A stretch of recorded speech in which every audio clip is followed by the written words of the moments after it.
We are live. All right, so how's everyone doing? Yay! Yeah, but great. Pretty good. Good. Good. Yay! It's our first session of the year, right? Yay! Hang on, let me hit Mushroom's reset button. No. Yeah, I think it is the first of the year. Yep. Find the part. I was going through. Here you go. So we continue off on our adventure to slay the eponymous god, evil, lich entity, bad guy, Vecna. Um, with you guys searching Eberron and a particularly hostile part of Eberron following the last war devastated an entire continent. You find yourselves in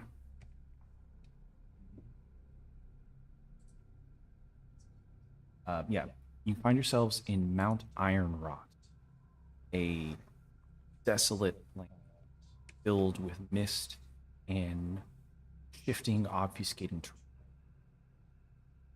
Dotted across the landscape, dozens large mechanical war machines, colossi. You know from the vision the portal gave you that the rod piece is in one of these, and that finding it out of the dozens of hard to find colossi strewn about the place is a bit perilous of a task, and is are on a time limit more or less. So you decided to opt to find a docent, um, which are particular magic items unique to the Warforged, which have incredible detection capabilities, are very good. They're basically like little smartphones that float by your head and help you out with stuff, and can also serve as an AED if you get downed. You know that if you could find one of those docents, you could use the rod piece to attune to it and garner the location of the colossi that has rod piece.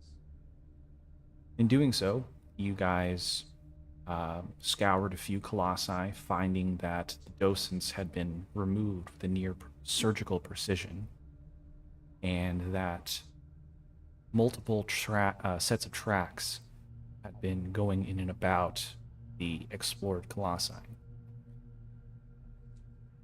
While traveling, you fought some blaze bears and some scouts for a odd group of people, or an odd group of warforged, which are people, warforged people. Um, and you fought a blade scouting party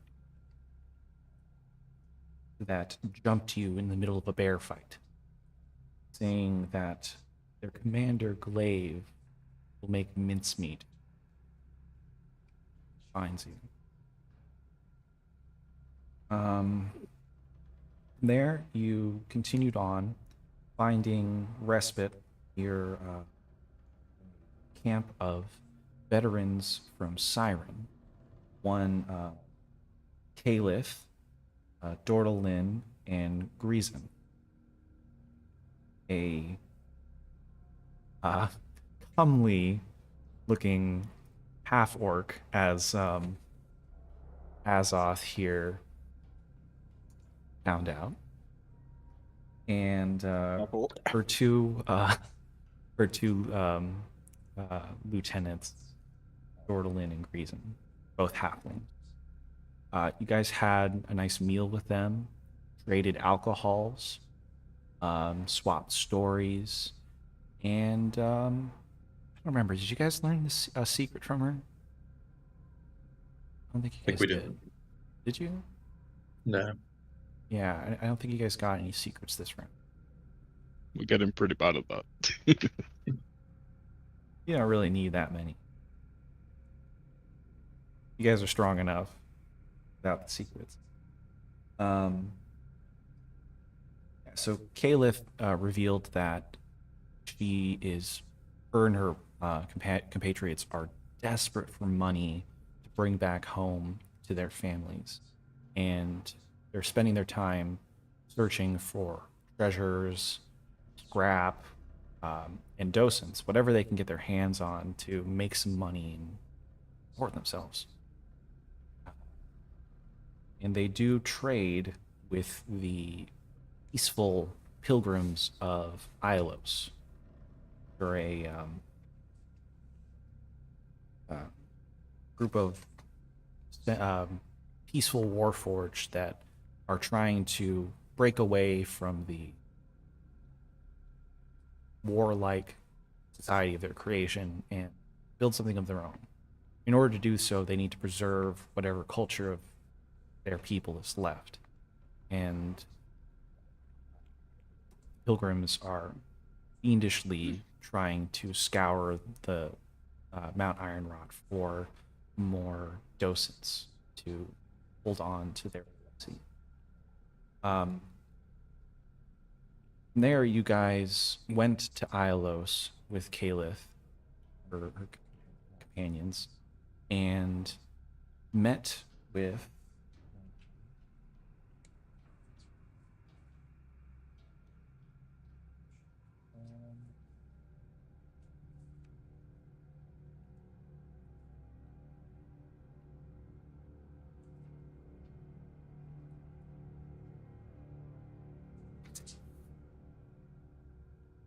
Mercy.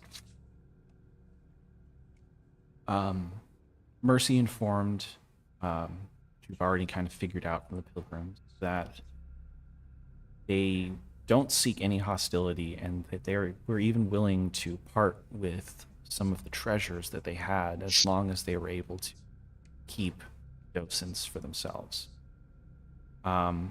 With a light bit of persuasion and possible flirting from Azoth.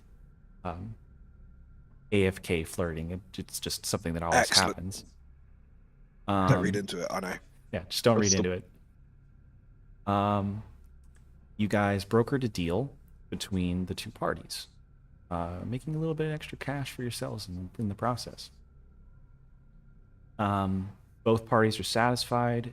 The docents remained in Pilgrim's hands, and the veterans were able to make a little bit of money to bring. They sorely needed. How much money did we make? Let's see. I believe settling the dispute. Get.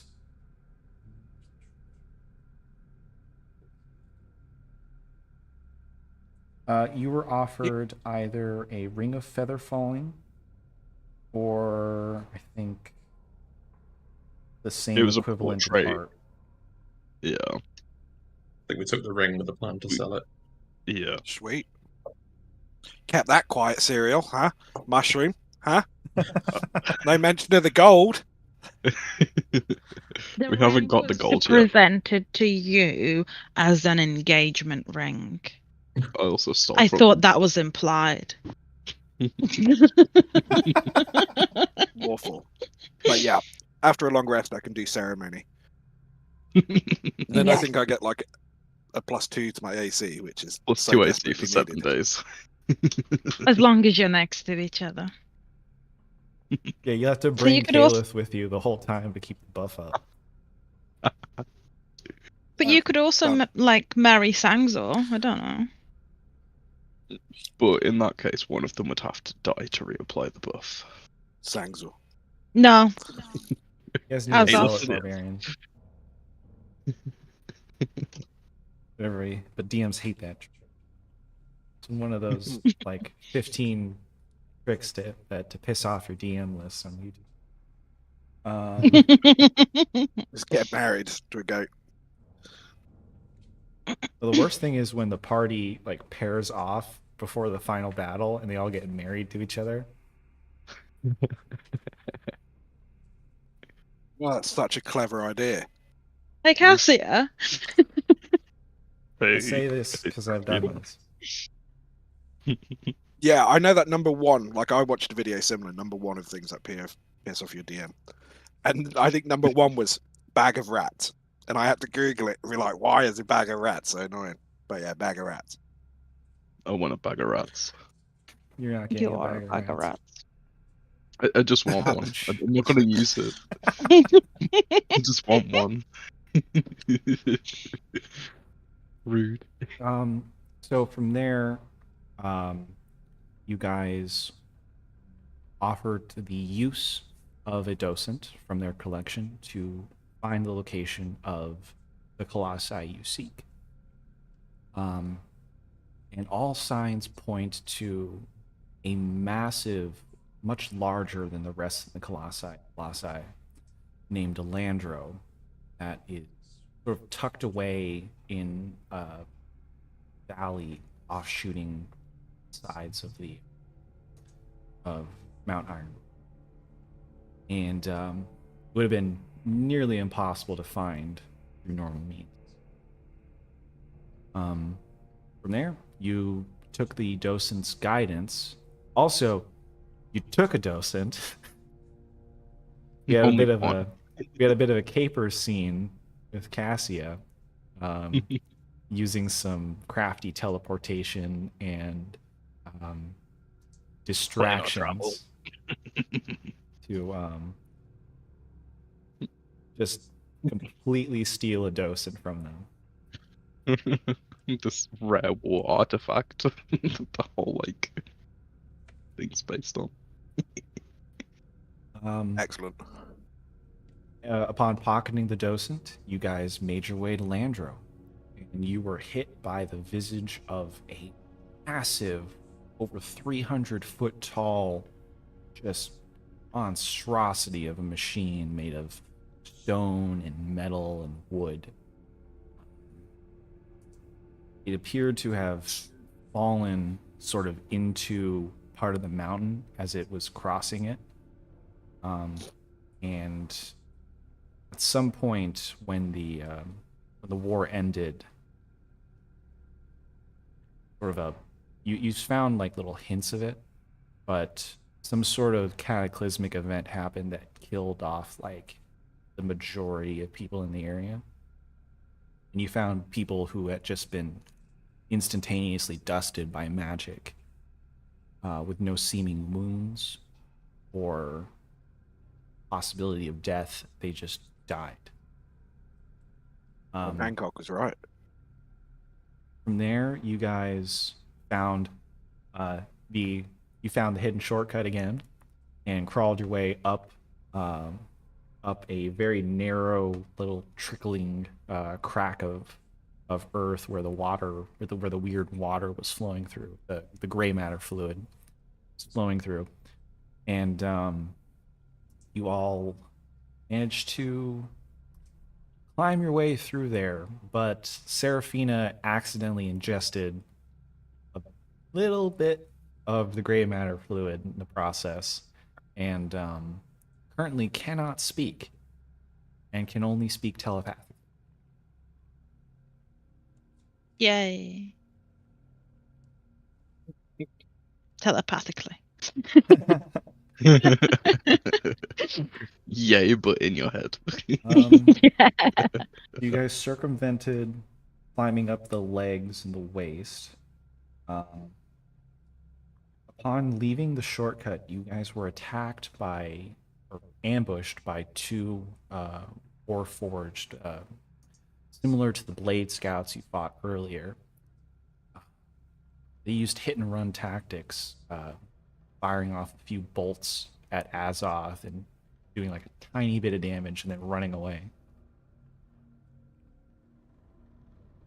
You guys gave chase, but I think you guys had to deal with. You guys were bullying a blaze bear in a corner, and they got away from Azoth. From there, you guys finally made your way into Landro, where we are now. You guys are in the abdomen section, just above the hips of.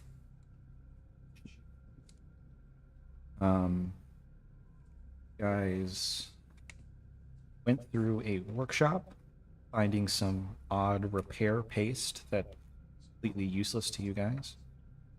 Some tools, and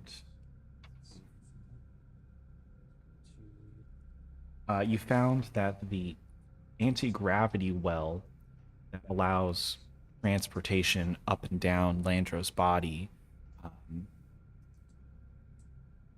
is blocked off at the point above this level, and there's no way to get through.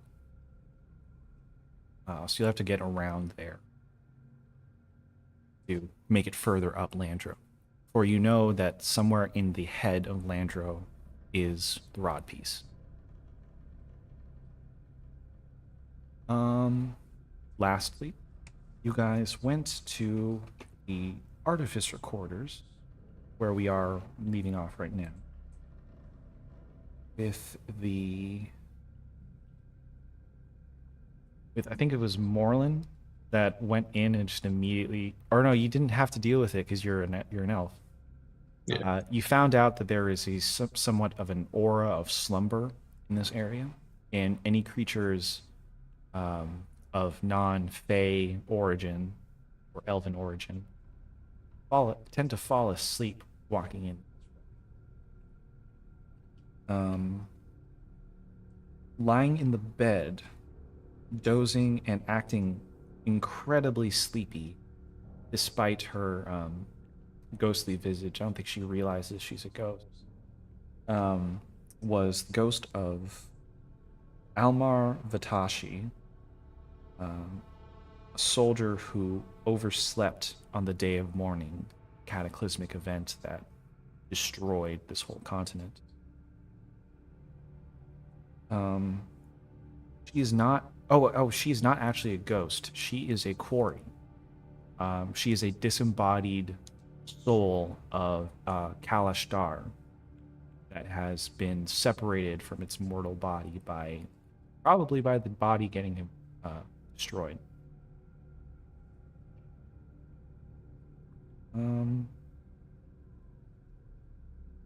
I don't remember. Did I give you guys the vision, or did we leave off on the vision? I know she offered you guys her vision, or her not her vision, her she offered to show you her memories in exchange for a secret. And I think you guys took her up on that. I don't remember what secret you exchanged. It's been like, but I don't remember if you guys got the vision or we left off on it. I'm happy if we carry on from saying we left off on it. Yeah, that's probably for the best. Anyways. Oh, we also got some +1 stuff from the antimatter stuff. Oh yeah, this campaign gives out magic items like candy. Yeah, I'm pretty sure. Did Azoth take some in his water skin? Yeah. Oh yeah, you have Azoth has gray matter. One of you guys have gray matter fluid in a water skin. Yeah. It's Azoth. Okay. We were like, that's something Azoth would do. So now I have the Blood of Havoc and Grey Matter. Yep. Excellent. And a lot of wine. Functionally infinite wine. And also some Yeah. hooch from your girlfriend. Amazing. It has an odd taste of diesel and coconut. Basically Diesel and lambanog coconut. for Filipino people. All right, so I guess we'll continue on with Serafina here, taking the hand of Arak Vashti, or Almar Vashti, and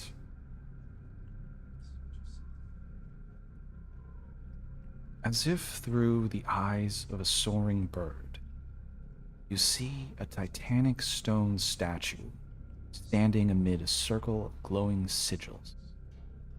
A dozen robed figures, small as ants, stand around the circle and murmur arcane words, their heads bowed in concentration. Impossibly, stone colossus begins. As silvery light swirls around the colossus, the ground quakes, breaking the mage's focus. The colossus is buried in crumbling stone, surrounded by shifting mountains and sickly gray clouds. Years pass in rapid succession while the colossus stands like a stone sentinel, stuck in Aggie Mountain.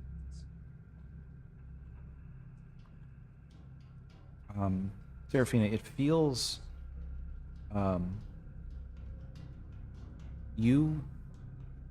everyone looks at this, and it only takes a moment for Serafina to like touch the hand and then pull back. But for you, Serafina, it felt like you were existing just watching Landro for hundreds of years. And it messes with your psyche. I need you to give me I need you to give me a wisdom saving throw. It's not very high.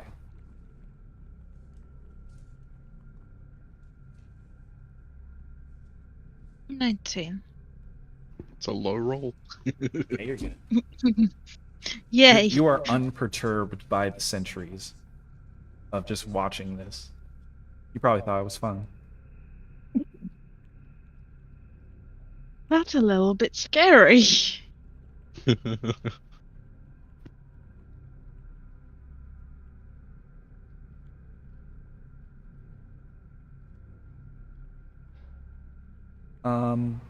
You do pass this, so you get the benefits of a short rest.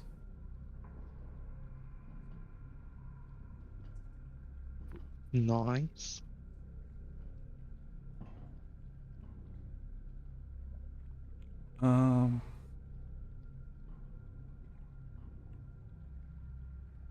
Yeah, so you see how Landro was created. A ton of mages work together to craft a spell to animate this massive stone giant.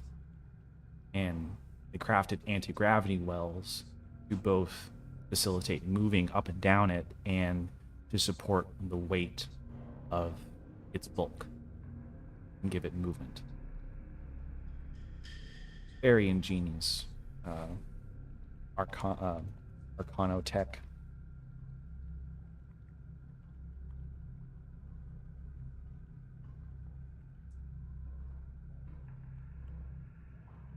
I'm gonna tell everyone about how old I feel right now.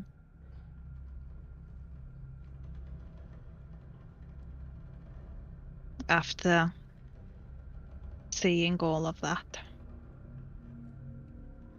In their heads, though. Do you mean to have called us in yet, by the way, Crispy? Oh, I'm still on waiting for GM. I forgot to do that. I always forget to do that. There we go. I might need to be given control of Vazos. Yeah. This is my first time in this campaign loading into Tailspire. It's exciting, right? Welcome to Landro. Yeah. Yeah. And it's for this giant colossus. This is cool.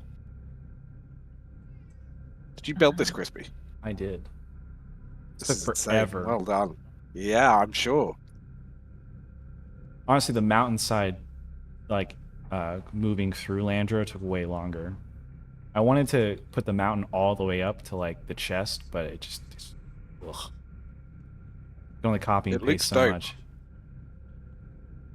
Yeah, just don't look too close on the outside. It kind of reminds me of the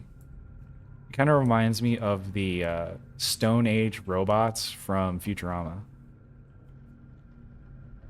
Yeah. Also, Azoth, do not walk here. Okay. Mind This is where the magical sleep is. Ah. Above Okay. table. Crawls Careful. over it. Everything. Oh, verticality. Yeah, so you guys got that little vision. There is an anti-gravity well in this in the spine section of Landro, but you cannot go up because it is blocked by stone.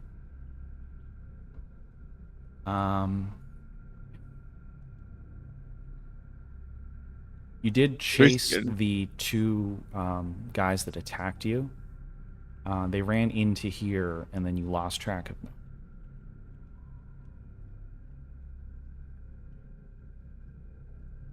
Do you want to keep pursuing them or go back? There was a route up back in the cavern. What's this shaft thing here? That's the anti-gravity well. So if we drop down there, we'll drop down slowly. Ah, okay. That's cool. And then above But- us is blocked off. Yeah, and we want to get up. And then you just, Well, if you want to go ah, up, you just It kind would of be attractive jump 'cause- a little, and you'll maintain momentum going up slowly. That's so cool. Oh yeah, and it works for the legs too. Like each leg is a whole like shaft of anti-gravity. But we're trying to get up. Yeah, you Yeah. know that the head is where the piece is. That's what you saw in the vision.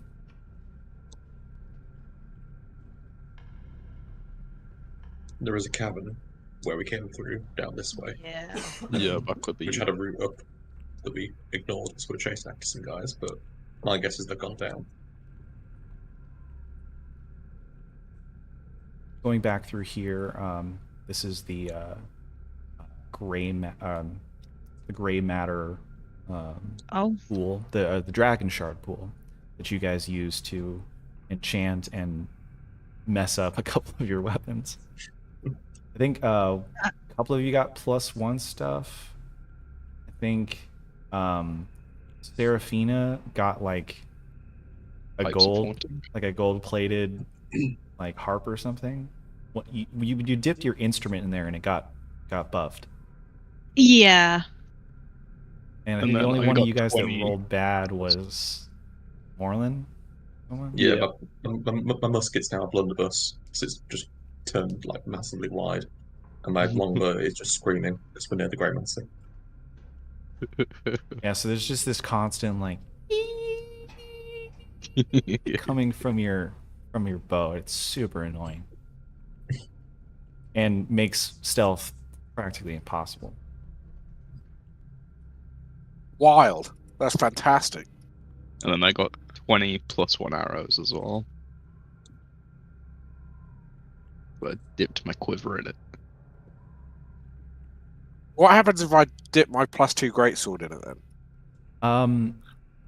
It wouldn't work.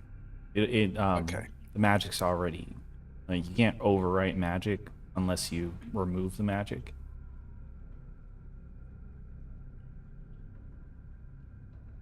Kind of like for enchanting items that aren't magical.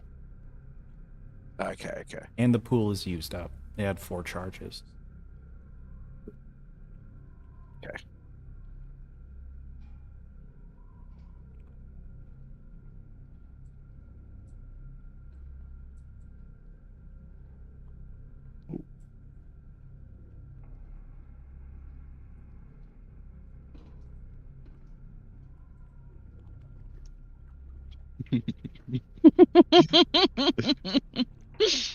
Look at us go.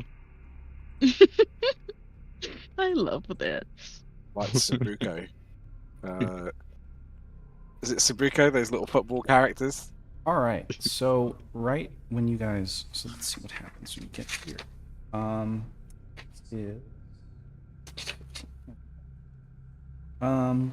two tunnels branch off in opposite directions of this 30-foot high cavern.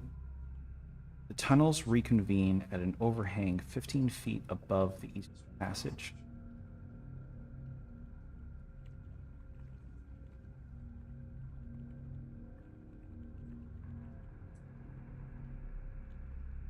And it's right when you go through here that Seraphina, you notice something on the ground right here. Oh, what is it? Let me sniff. It looks like some sort of trap. Oh, you don't want to step there, guys. It's a trap. Never mind.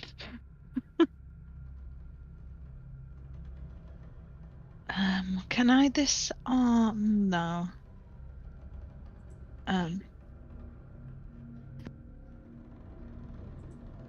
Yes. I could probably disarm it if you tell me where it is.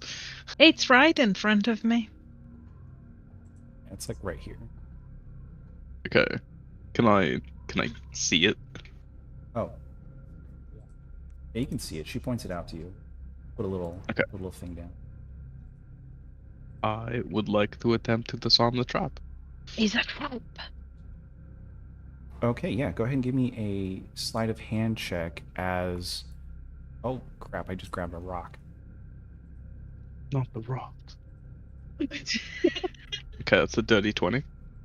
All right, so yeah, so you successfully disarm the trap just as two Blade Scouts reveal themselves from invisibility and jump you guys.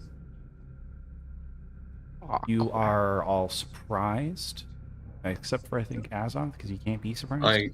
I can't be surprised. One of you guys can't be surprised. Whoever doesn't get surprised doesn't get surprised. The rest of you do, and we will roll for initiative.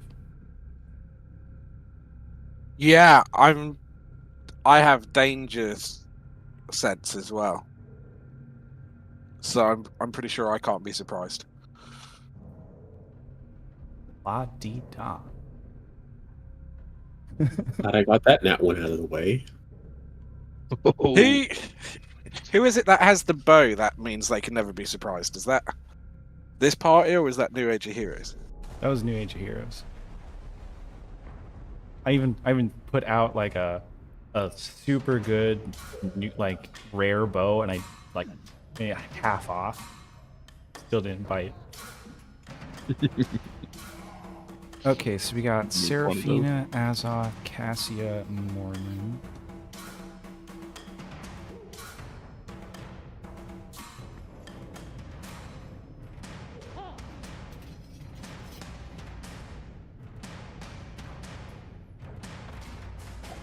Oh wait, no, I can be surprised. My bad. I think you have advantage on traps. Yeah, that's it.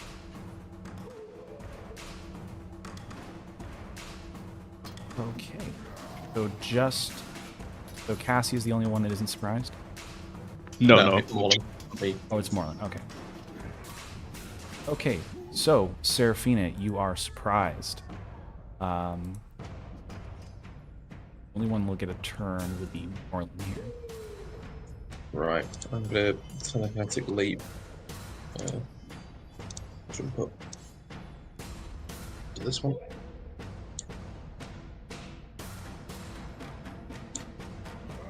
And let's get stabbing.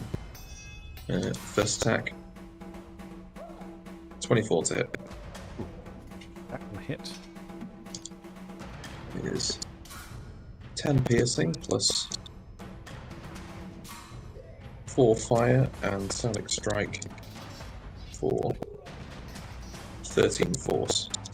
Nice. Next attack. Nat 20, hell yeah. Very nice. 13, and I get some more additional d8 to the piercer. So 17 piercing. 3 fire. And third one attack.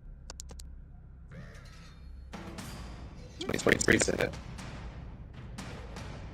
For 15 piercing and 5 fire. Hey, how much is that total? All the attacks, all the final one. Yeah, Yeah. all together. I'm pulling up my. I forgot to pull out my log.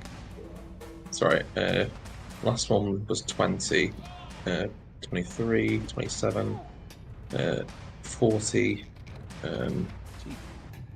53, 57, 67 damage total. Oh damn. Okay, yeah, you bloody Blade Scout in one flurry. Pointed. Damn. Turn. Is that your turn? Yeah, that's me. Okay. Bring us to this Warforged. He does not get advantage on you because he can surprise you. Or use the snare trap. Okay, he's going to use his bonus action to dash without opportunity attacks. And he's just going to jump down onto this rock 10 feet. Take a d6. Even more bloodied.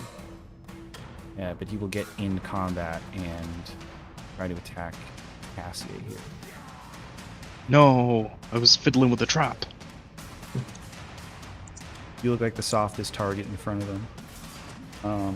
Oh, thank you. Seraphina's next. No. So it's going to make 3 arm blade attacks. These have a +8 to.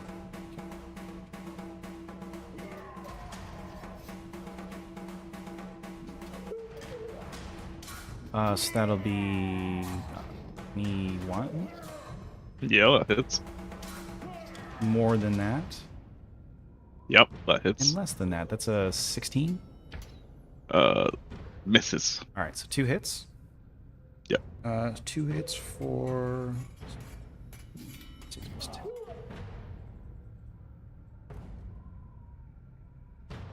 10. You will take 22 points of piercing damage. Yep. For a protective field on you, so that's reduced by 10. Oh, thank you. Should've So, rolled that 12 damage. advantage. But I still hit. It's fine. All right.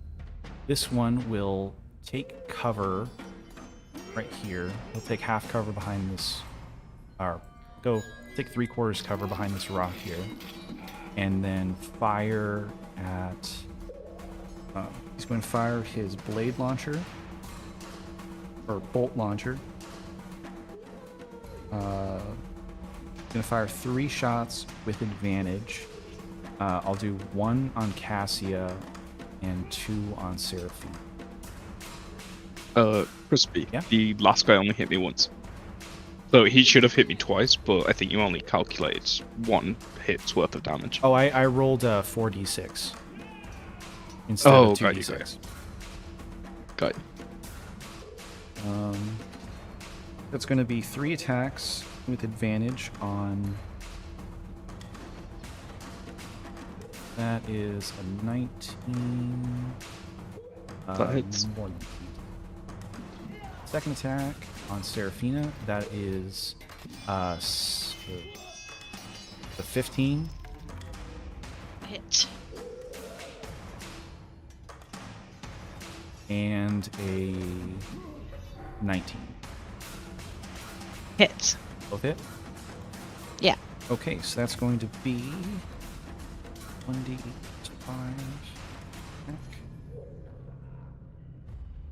That's going to be 8 damage to Cassia. Yep. And then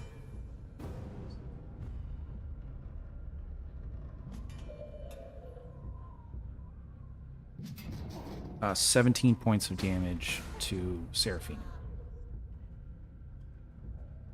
Then after firing, this one is going to move back into the cave, out of sight.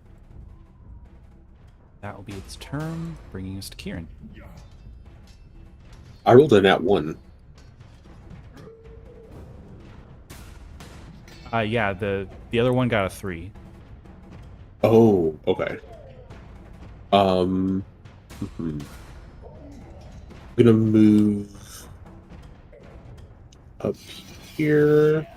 This one got a 15, or this one got a 15, this one got a 3, and they're right next to each other in the initiative. I'm gonna cast. Let's hit that dude below with the firebolt. I don't need to cast anything big right now. Does a 34 hit? Oh yeah. That'll hit Tiamat. 13 fire damage. 13 fire damage. He is not looking good. That just puts him into critically bloody. And that's gonna be my turn. All right. So surprise is up. Back to Seraphine. I'm gonna attack you with primal savagery. Try. 16? 16 misses. Mm-hmm. Cool. That's it. Yeah, that's me. All right. Azoth, you're up. The one that was shooting the blades. I can't. I think it's under half cover. It was under 3/4 cover and then ran around back into the hallway, out of sight. Okay. In that case, let's see. Can I follow it? Yeah, you go around the corner, he's right there. Sweet. I will, as my bonus action, instead of entering a rage, I will compel this one to a duel. So it'll need to make it a that's a Wisdom good one. 19 That just save. destroys. That would just destroy his tactics. Did that. All right, so Yeah. Wisdom save. Yeah, Okay. 19 or more. He has a +7. So that's a 22. Ah, that does save. Annoying. You're not compelling him at all. Well, in that case, I will just hit him twice with my Spear of Kavon. I cut myself off swearing there. 16 to hit. 16 will miss. And a 29 to hit. That'll hit. Okay.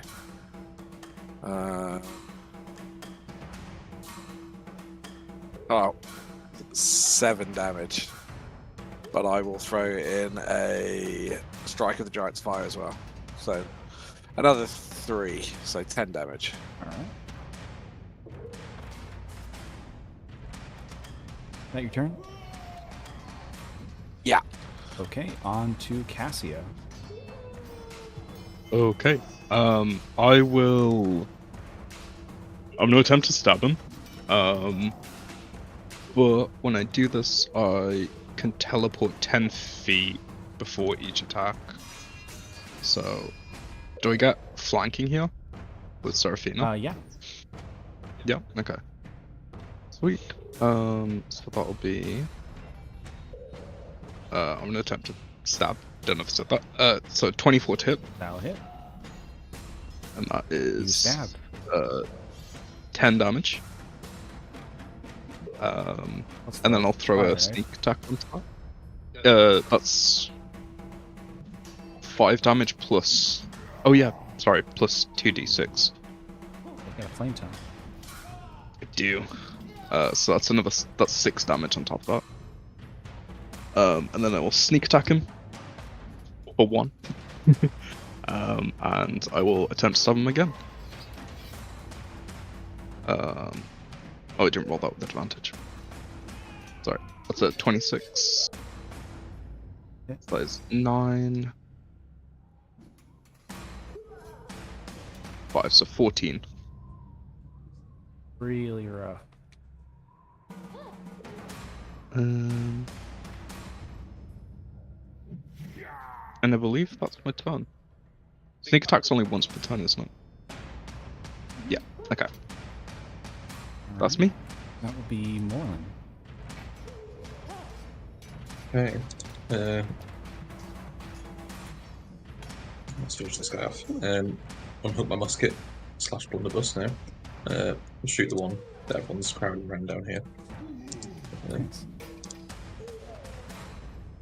17. 17 misses. Bonus action reload. Fire again. That's even worse. So that's me. All right. On to the bots. Okay. You guys are kicking their asses. So this one is going to use his bonus action to dash his full movement speed without provoking opportunity attacks. And you see him just break off 30 feet here. And then he's going to use his action to dash again. 30 feet.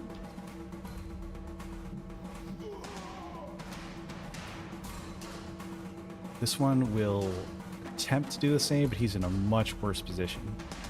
So he's going to go 30 feet to right here each, and then dash past Morlin and off.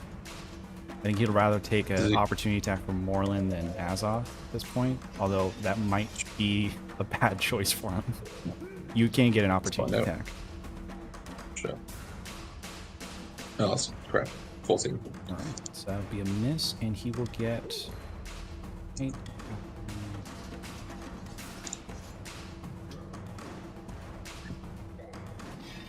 Here, and you're up.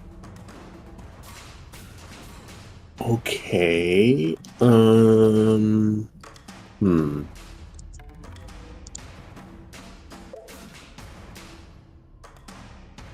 need a way to move far. Oh. Okay. I'm gonna move.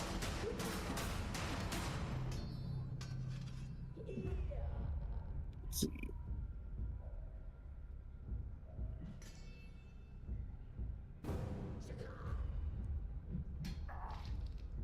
Okay. From here, I can only see him, right? Yeah. Okay. I'm gonna do a little bit of. Yeah, you can't see. Okay. I'm gonna do an 80 bit of guesswork. And I'm going to cast oh, that's self-target. Dang, I had a cool idea.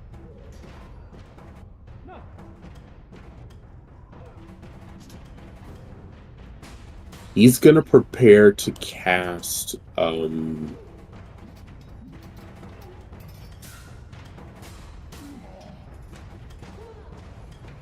actually no, I'll cast Summon Aberration at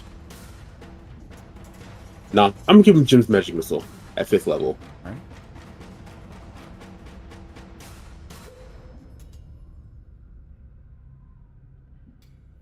Seven missiles. 25. Does that hit the guy in front of me? That'll hit.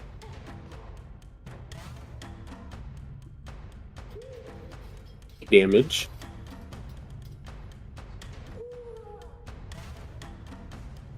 That misses.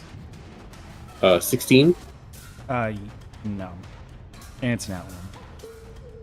Yep. Thankfully, there's nobody nearby. 32 will definitely hit. It's gonna be 3 damage.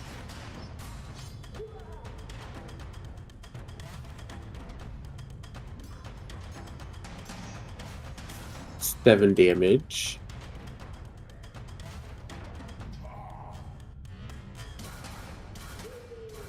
Six damage.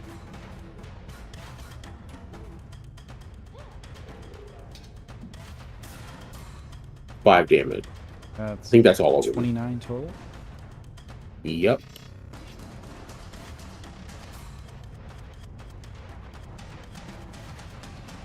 And that's gonna be my turn. Okay. Serafina, you're up. I'm gonna try to ice knife the one in front of Kieran. Can I hit him? Yeah, I can. 16. All right, yeah, you hurl your ice knife. It just dinks off of his shoulder, but it'll still burst. It's a dex save. Yeah. Plus 8. That's a dirty 20. Oh no! Okay, never mind. He doesn't take any damage.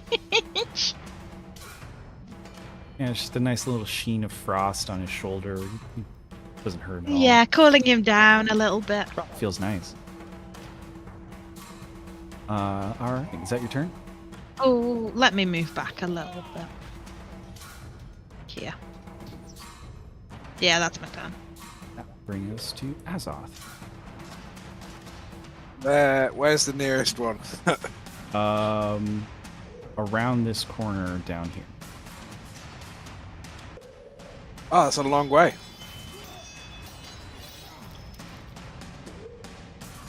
It's like, let's see. Gosh, moving over there is difficult. So that's like my movement speed to here. You can get right about there-ish.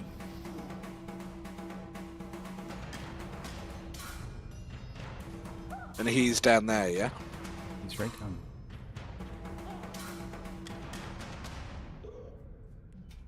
Okay. See him from here? Yeah, you can see him. He's about 25 feet. Okay. Then I will reattempt Compel Duel. Okay. That's another wisdom save. 7. Yeah. I'm on 11 or lower.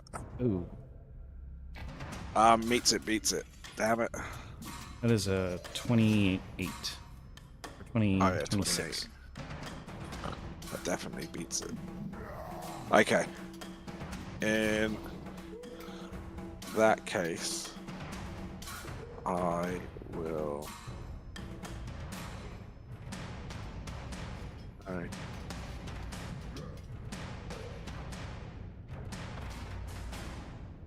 I will throw my Spear of Kavod at him. Go.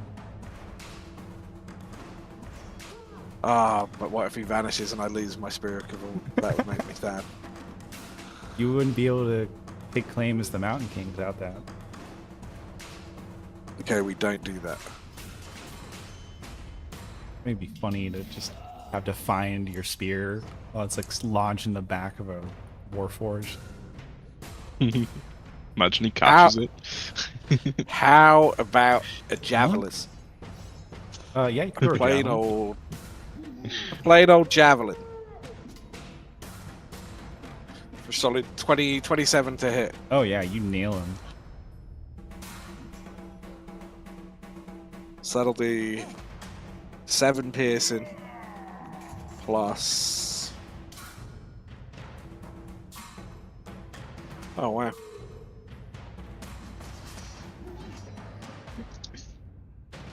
My D&D Beyond just crashed. Did anyone else's? Nope. Mine's fine. It said they just rolled a 1 on their API check. Oh. Okay. Okay, I'm back. Your damage came through as 7. Yeah, did that include the Or you It gonna was do 1d6. a fire giant strike? strike of the... Yeah. Yeah, we didn't get that one yet. Okay, so that's an additional 9. Nice. Oh, that came through though. Love it when the math comes in. So that's me a javelin down. And then I'll throw 1 more javelin for my second attack. Wow, I just crashed out again.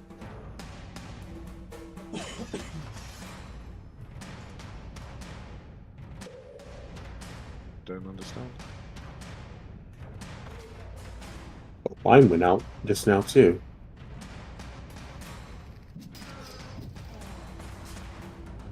Must be a Sorry, problem this on is their end. taking so long. Scared to Yeah, like- yeah, it seems to be. I'm scared to like. If touch it's back, anything. love. Yeah, I just made the Mine's mistake back. of refreshing the page, and I now have no character sheet. Yeah, I'm not 14, so I'm refreshing. guessing that won't hit. That will miss. Okay, that's my turn done. All right. On to Cassia. Okay. Cassia is very carefully going to try and shoot it 2 times. I'll bonus action play Null Warrior. And try and shoot it. So that is a 18 to hit. That will hit. That just hits. Hit. Perfect. So that is 12 plus 12 plus 5, so that's 17. Oh, I need to teleport. Oh, I forgot to mention that javelin bloodied him. Oh, nice. And then I will attempt to shoot him again. As a nat 1 for a 15. All right. Go ahead and roll for damage. Oh no. 14? Yeah, your bow kind of like snaps wrong because it's whining constantly. That's Moreland's. Oh, yeah, it's Moreland's. I forgot. It's still probably annoying everyone. Flip It's the still annoying teleport. everybody. And either way, you accidentally shoot Kieran in the back of the knee. No. Can I shield that? Yeah. I'm so sorry. What? Well, Yeah, I'm no, gonna- you could use your wards. Okay. This is a fumble. Fumbles always work. How much damage was that? 14. Okay.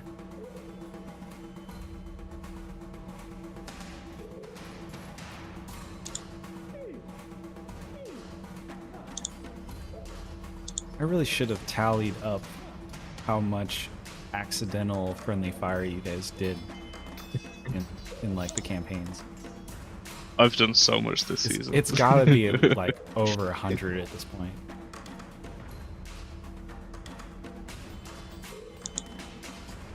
That's my turn. All right. Moreland. Alright, my game log's not working. I've got my character sheet back, so I'm going to roll things on Tailspire instead. I'm going to telekinetic leap down to there. Should then give me view on the other guy. So I use the rest of the leap to fly over to there. And then make an attack against him. So, 20.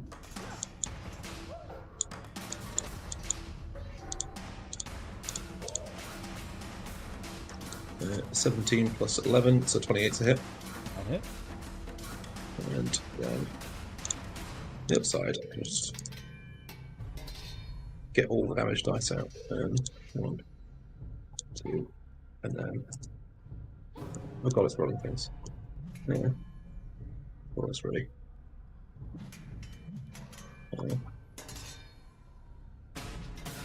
Is that rolled for everyone else in there? Yeah. 17 damage. Yeah. Yeah. So that's the weapon, and plus And plus 8 on top of that. That will finish off this. Cool. Nice. And then I can see that guy from there. So I'm not used to rolling in Tailspires, rolling things without me meaning to. Just trying to get rid of those guys. So I'll turn around to that one and shoot him with my musket. So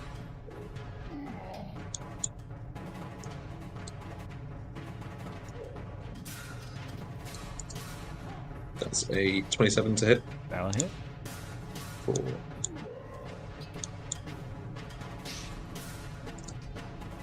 11 piercing damage. That's me. That will critically bloody him. Okay, so that guy's dead, and that guy just got cut off.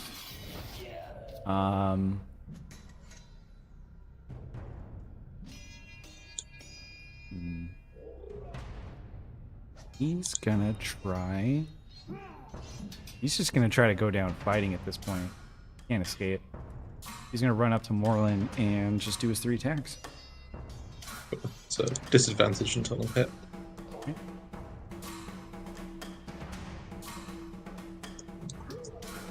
Manage. They keep falling off the map. So that'll be 12. So that'll be a dirty 20. That misses.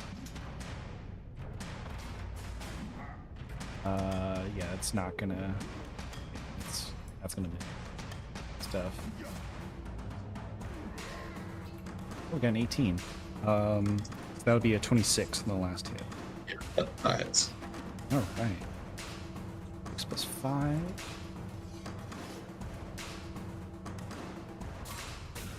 So you take 13 points of damage. Cool. And then with his bonus action, he will try to run past you and get 30 feet. Right. Now it'll be his turn. Here, and you're up. Right. I can see him from here, so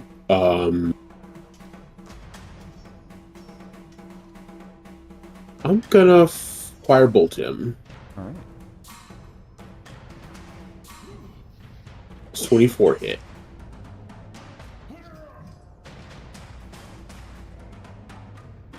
For 22. Ooh. Ouch. Yeah, so you how do you want to do this? That was exactly how much HP he had left. Ooh. I like to imagine it, since it's 3d10, it's 3 bolts of fire, so I'm gonna go 1 for the leg, 1 for the chest, and 1 for the head. And they just shoot through his body. Yeah, so And you then he just melts. you shoot one through his leg and he starts to stumble as he's running away, and then get him in the back and he's like starting to crawl on his by his arms away from you all, and then you just bam, get him in the head. He's out.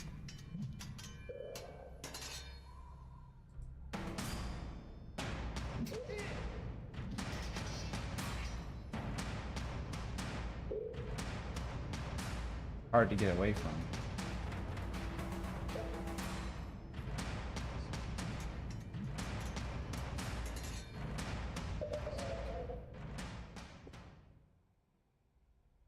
All right. So the Blade Scouts that jumped you guys have been defeated, and you may progress further. Woo! First combat, let's go. The one that didn't get just completely eviscerated by firebolts is like he's kind of hunched against the wall here, completely broken down and about to power down. And again, he'll say, "Slave will make mincemeat out of."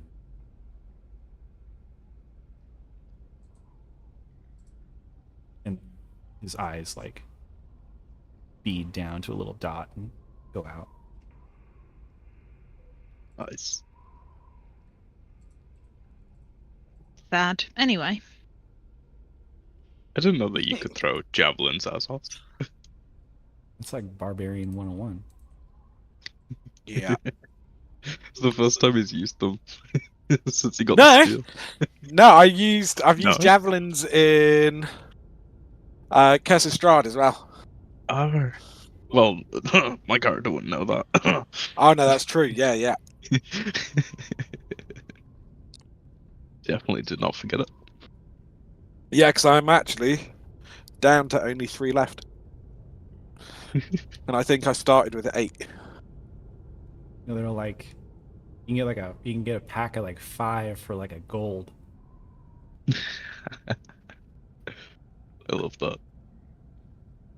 You need like a returning weapon. Yeah, it's my favorite wild magic from the Rage. Is Or Reddit. or you can get like Grog's Chain of Returning. You just throw whatever weapon you want, and it's just attached to a long ass chain that magically pulls itself back. how much is that? I'll work out a price. Probably 3 Gs.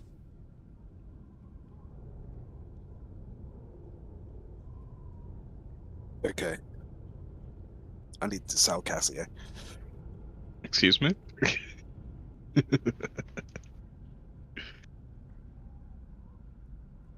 Okay.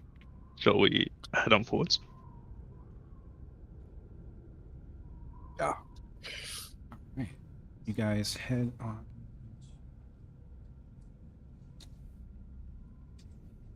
It's really annoying not owning the stat blocks for these minis. I don't want to pay an extra like $20 just to have monster stat blocks. I was about to say, I think what's worse is owning them but not being able to use them online. Oh, I know. Okay, so we are back. Okay. Yeah, so there's a 30-foot tall chamber completely choked with debris and considered to be difficult to. Yeah, you guys are already moving through them. So onto the bridge. A wooden steel captain's chair tops the platform in the center of this room. Slumped in the chair is a skeletal corpse wearing siren regalia, for the same sort of stuff that Caliph and her compatriots were. Skeleton wears a silver helmet, sizable dent. A viewport made from shimmering crystal overlooks the mists of the Mornling.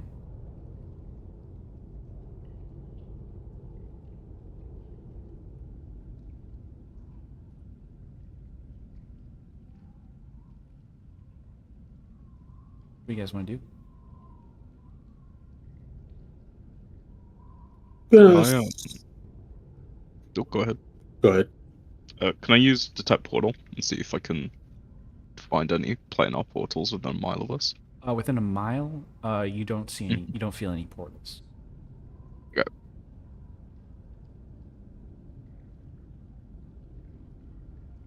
I think I'll wander in there and see what's in there. Yeah. So you see a broken chair in the corner here, and there's a corpse slumped over it. Helmet that has a massive dent in the side of it. Probably how he died.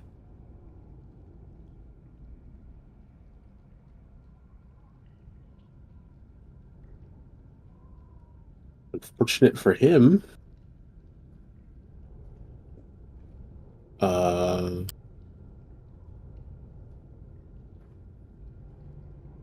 Can I see if there's anything else on him?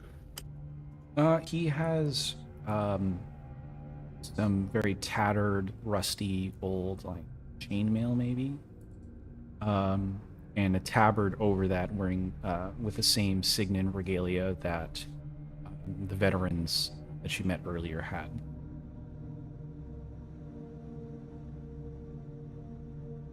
And he's been here probably as long as the other corpses that we saw earlier, right? Yeah, he most likely died either just before or on the day of mourning.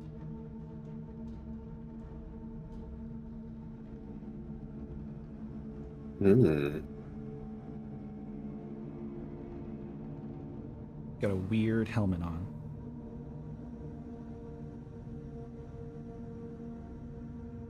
Can I see? Besides the did, is there anything wrong with the helmet? It's a silver helmet, and it does seem to have some semblance of magic attached to it. Hmm. Can I see what type of magic? Yeah, give me an Arcana check. 15. All right, good enough. You can ascertain. You're not entirely sure what kind of magic it is because I don't even know what kind of magic it is. But you can infer that this was the, along with this little control module here, was how Landro was piloted. Ooh. So back when Landro was working, whoever had the helmet on could mentally command the Colossi to walk around and kill people and stuff.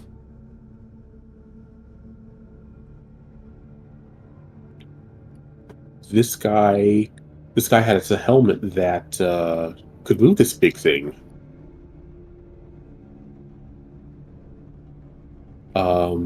I don't know if it still works, but anyone want to try it?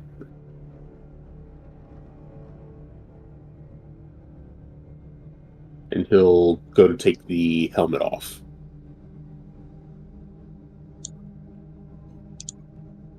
I'm curious to see if it works, but honestly, I think that one of the best chances is you.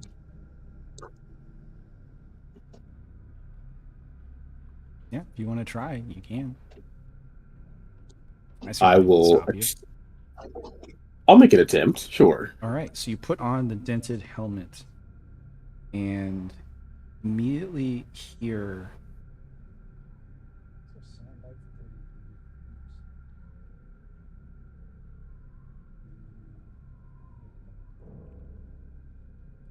Um, you immediately hear this faint metallic clanking ringing in your head.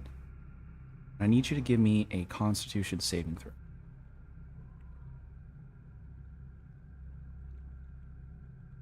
13. 13 is exactly what you needed. So instead of being incapacitated momentarily, you feel a vision. And it's the same vision that Seraphina saw. As though through the eyes of a soaring bird, you see a titanic stone statue standing amid a circle of glowing sigils. A dozen robed figures, as small as ants, stand around the circle and murmur arcane words, heads bowed in concentration. Impossibly, the stone colossus begins to levitate. As silvery light swirls around the colossus, the ground quakes, breaking the mage's focus. The colossus is buried in crumbling stone, surrounded by shifting mountains and sickly gray clouds. Years pass in rapid succession, while the colossus stands like a stone sentinel, stuck inside the craggy mountain.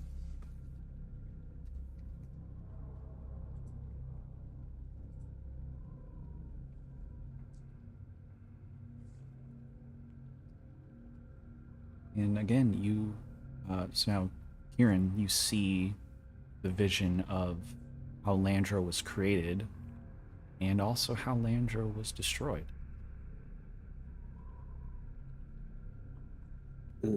Seems like Landro was built at the very end of the war and was disabled and destroyed and left in the state it's in on the day of mourning.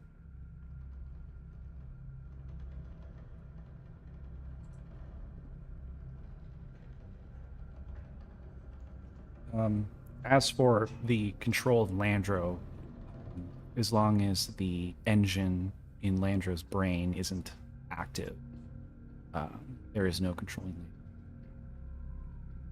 It does give you a cool vision for context and stuff.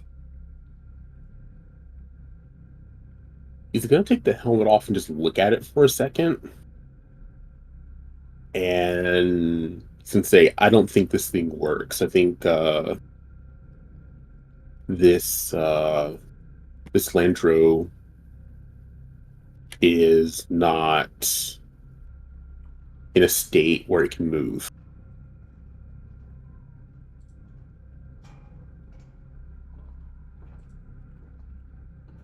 And he'll put the helmet down.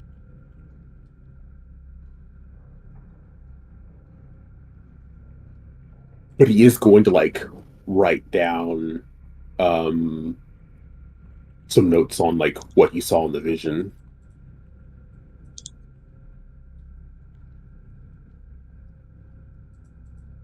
Probably for the best.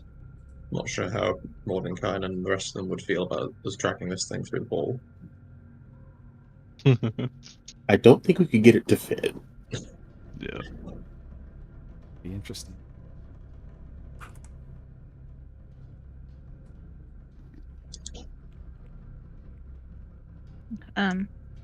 As of the strong. Yeah.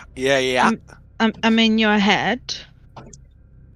Of course. And I'm compelling you to move some stones. Compelling me. You could just Yeah. ask. You could just ask nicely. You could say, Azoth, King of the Mountain, could you move some stones for me? Azoth, you hear a spooky head in your voice? I will make it known. Spooky head in your voice. The shaft of anti-gravity continues past this blockage, and you can go up from it. Oh! This was the this little section that you guys went into was the last bit of the cave parts. Oh. Well, in that case, Azoth just scuttles up and jumps a little bit. I'm a mirthful leap up a little bit. All right. You guys head straight on up to the shoulders. Here, I'll get you guys.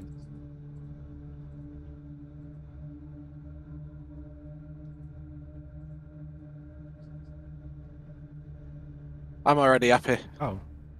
Oh, the cut height. You're just past the cut height. You're outside of Landro. You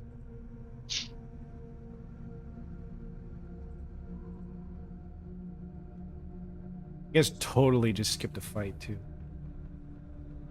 It would have been boring. It's just whites and wisps. Wait, what fight? Oh yeah, there's a whole other room down there. You guys went right past it. Above table though. You guys continue on.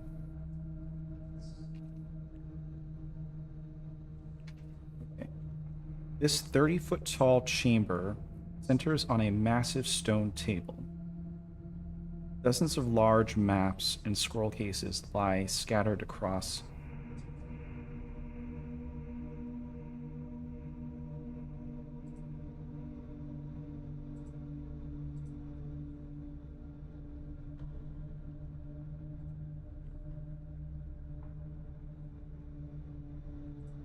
Can we inspect the maps and such? Yeah. So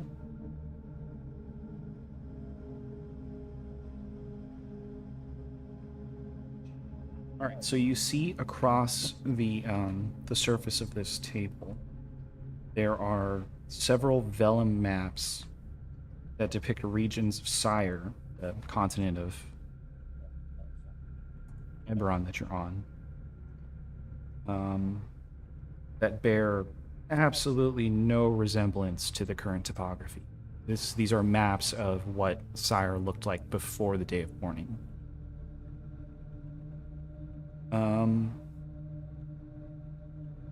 These could be... You guys really valuable to collectors. I will put them in my bag of holding. Okay, so the moment you take the maps, and you get 2,500 gold worth of maps. One of the weirdest things you guys have seen in a long time happens as the table. Oh, not the map. Crap. I accidentally clicked the map. As the table comes to life and Oh literally no. animates itself and starts shuffling. Oh, jeez. Oh, jeez. It's too big. Oh, Wow, that was hello there, interesting. table. Anyway. Let me fix this. I haven't used the convert prop thing in forever. Right size here.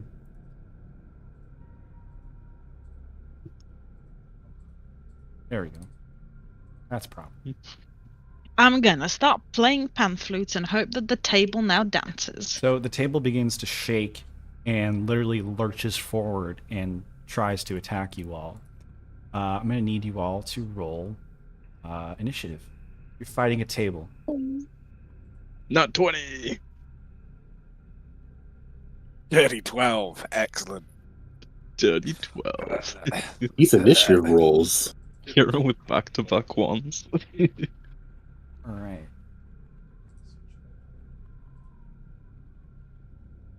Stab the table. I stabbed the table. Yes. Flip it. Flip it so that its legs are up in the air and see what it can do then. Like a turtle. Yeah. So it is Norland, Cassius, Seraphine.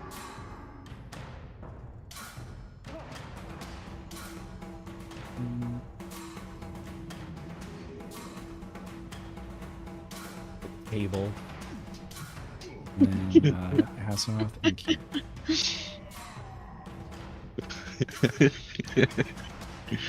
Yep, you guys That's are so funny fighting a to me. table. The table's more dexterous than the barbarian and the wizard. All right, so I think we start with Moreland. Yep. Okay, Moreland, you're up. Shut the hell up. Right, okay. I look for the vital points on the table and stab it. All right, aim for the dowel joints. Oh no, it's a stone table. It's all one piece. 19. 19 will hit. I'm gonna reroll that one. Too low. Forget about what its AC is if you had to check at the 19 hit. Oh my. 11 piercing plus 5 fire. I won't bother spamming striking this. It's a table. Into another attack. 26 to hit for 10 piercing and 6 fire. And then finally, not 20 to hit for These are all magical weapons, right? Yeah, you Yeah. have plus ones. 18, then an extra d8. Another 8, then a fire. 1 fire. All right. I'll be back in just 1 sec, guys. Sure.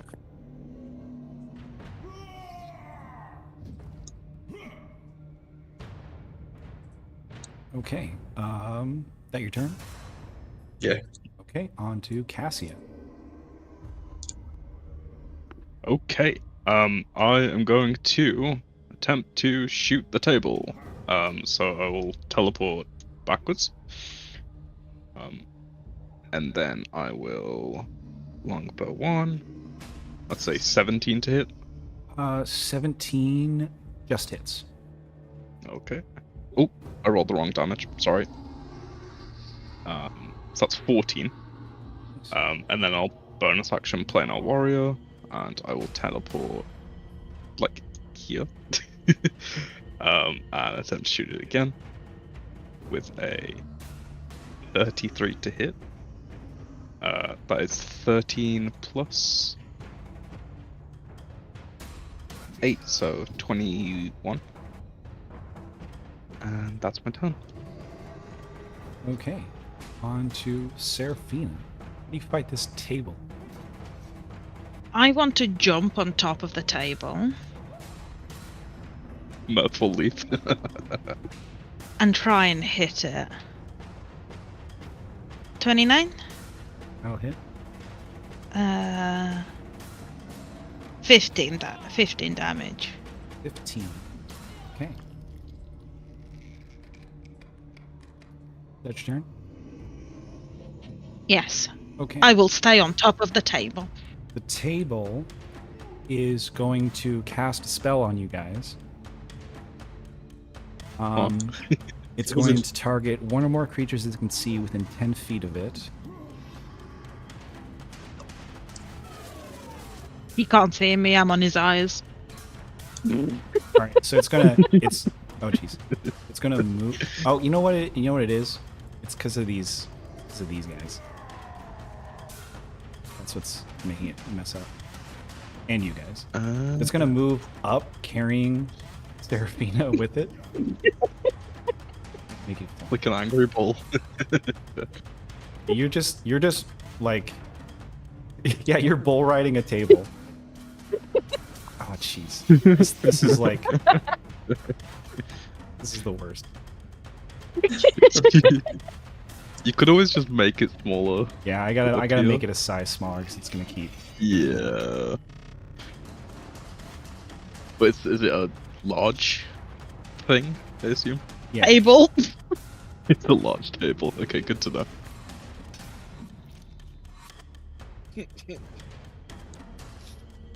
Like, how many people could sit around it? Probably I'm 6. about to find out. Alright, I shrunk it. There we go. Okay, so yeah, Seraphina is bull riding the table, and it's going to cast slow on everyone within 10 feet, which is everybody. No. And so I need the whole party to make a wisdom saving throw. I'm gonna counterspell that. Nice. Okay. Yeah, let's see if the counter I spell like works. feels nearly got polymorphed or something. I'll go for it at 4th. Okay, he's casting it at 5th level, All right. so you gotta beat what, like a 15? 16. All right, yeah, you cancel out the slow attack. All right, so you can't. The slow fails, and he's just gonna try a slam attack on. Can't actually hit Seraphina, so it's just gonna slam into Kieran here. So it's going to make 2 attacks. Be a 23 and a 16. Those both hit. Okay. You're going to take 25 points of damage from the first hit and 21 from the second. So this table just absolutely smashes into you. Angry table. Stop. Whoops, I accidentally rolled. Please ignore my roll, thank you. Very good. That will be the table's turn. That's off you up. I love how the most effective enemy I've had in a long time is a freaking table. I will enter a rage. Rage against the table. Rage against the table. An intangible spirit which looks like a flump or a pixie appears within 5 feet of one creature of your choice. What do you want? So that will be the table. I don't know what a flump is. We shall say a flump. Oh, A yay! flump. I get to pull out a flump. You're about to find out. Flumps are one of my favorite enemies. or monsters. They're not really enemies. They're kind of harmless. Well, this is a suicide flunf. Yeah, so that's a flump. It's like a little myconid jellyfish creature that Excellent. propels love itself them. with little like bursts of wind that it kind of shoots itself up with. If you knock them prone, they can't do anything. Like that's their whole take thing. notes. They're like CR 1/4 monsters. All right, yeah. So you summon in your flump. Do you want anywhere specific?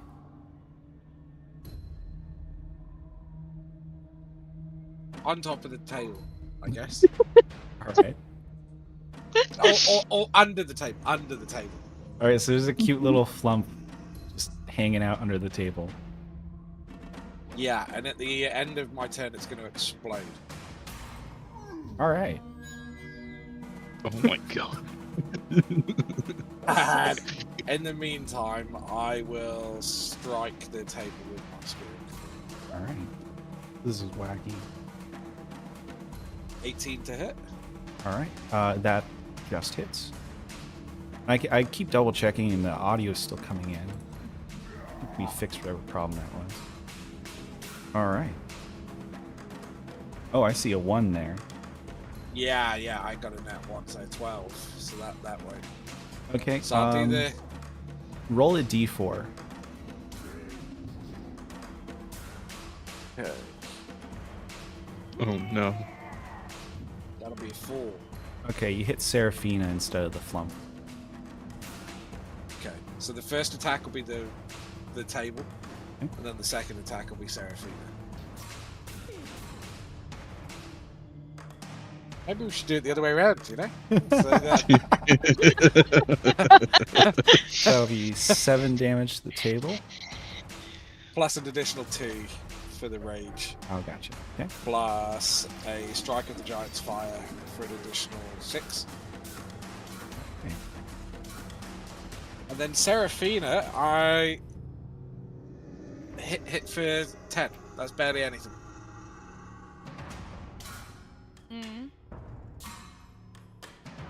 Of course it is.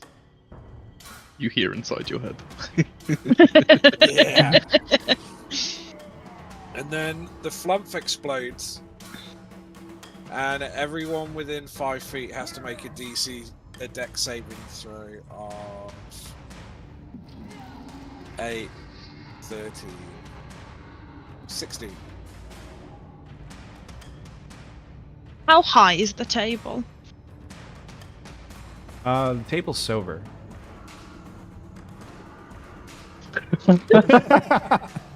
No, the table's probably about waist height. That Probably was like, so funny. or like 3.5. Okay. Seraphina's dying, hang on. They're still laughing. Yeah, anything. It's still going? Anything that fails the DC, the dex save takes 2 damage. All right. from What was the- the save again? 16. Dex. Oh, 16. Yeah. That'll be a 15 for the table. Table fails it along with Kieran. So the table and Kieran take 2 damage.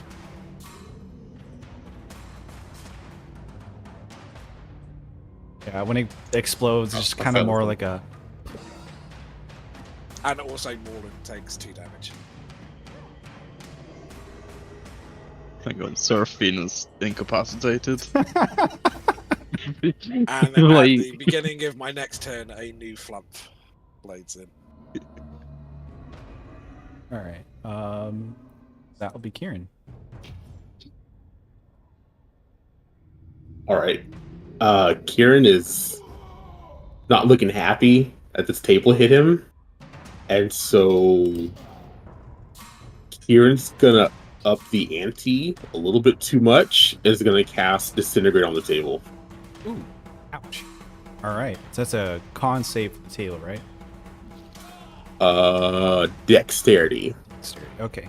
This is a magical effect. and he has magic resistance. Not that -1 will help him. 14. That's a fail. All right.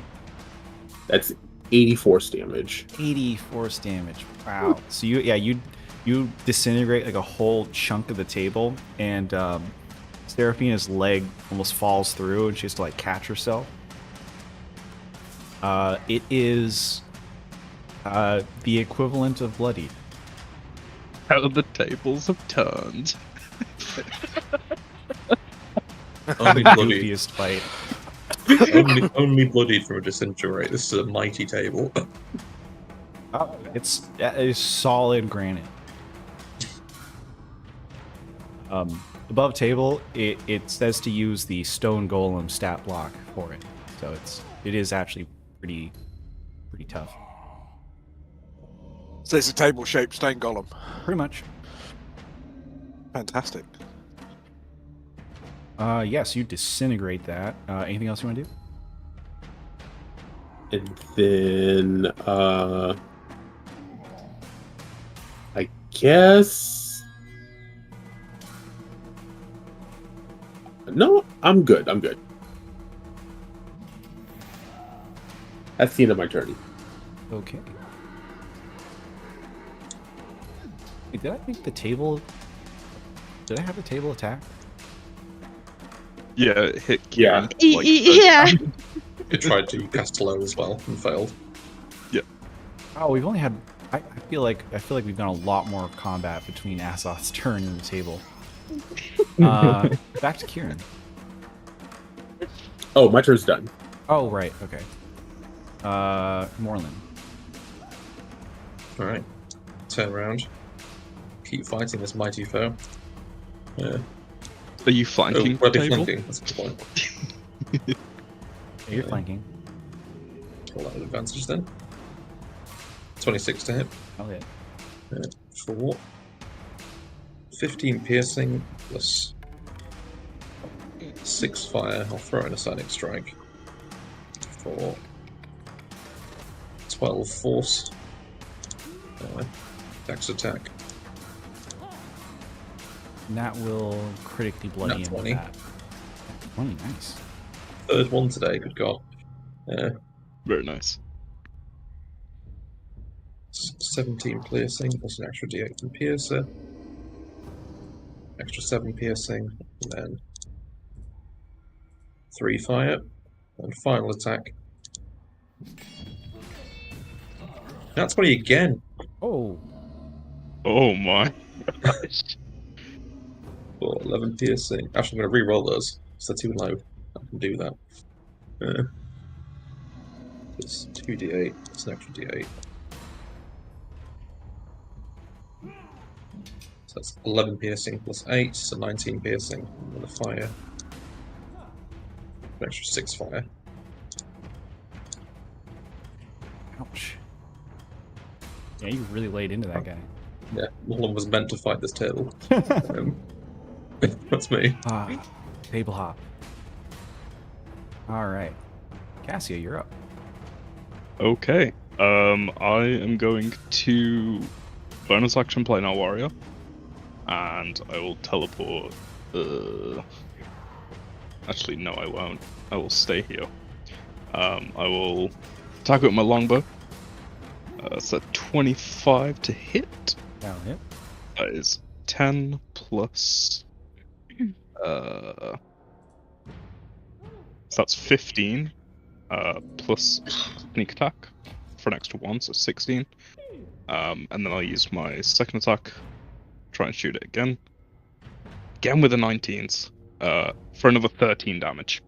All right. Cassia, how do you Mm-hmm. want to kill this table? I'm glad you asked. I'm just gonna relay the same joke. My, how the tables have turned. It's try to explode it with my force damage. Yeah, so you fire an arrow into it and it just bursts. And Serafina goes flying off and lands over here somewhere. You're fine. You're used to Serafina's gonna mirthfully landing. backflip Okay. off the table. For that, I'm gonna need you to do a performance check.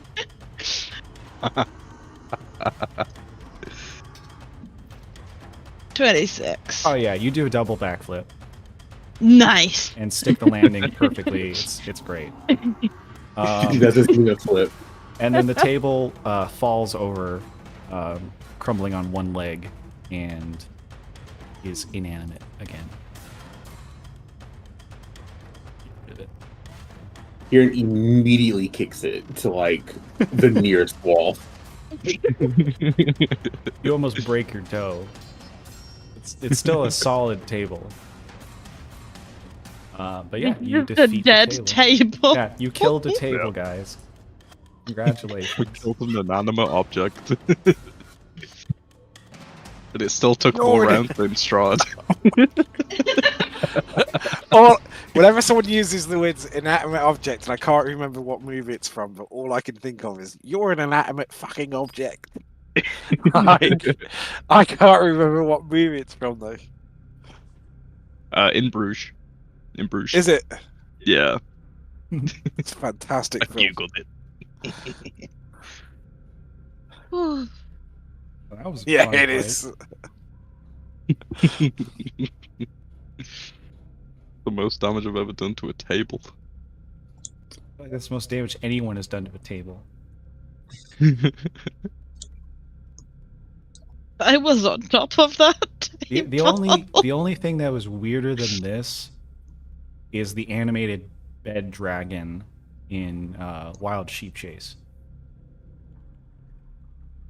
The animated what? Sorry. Some guy animates a bed into a red dragon wormling. Ah, okay, I understand now. And actually, you know, just because I have to, there is an actual mini someone made for the bed dragon. Pull it out. You guys have to see it. It's so goofy.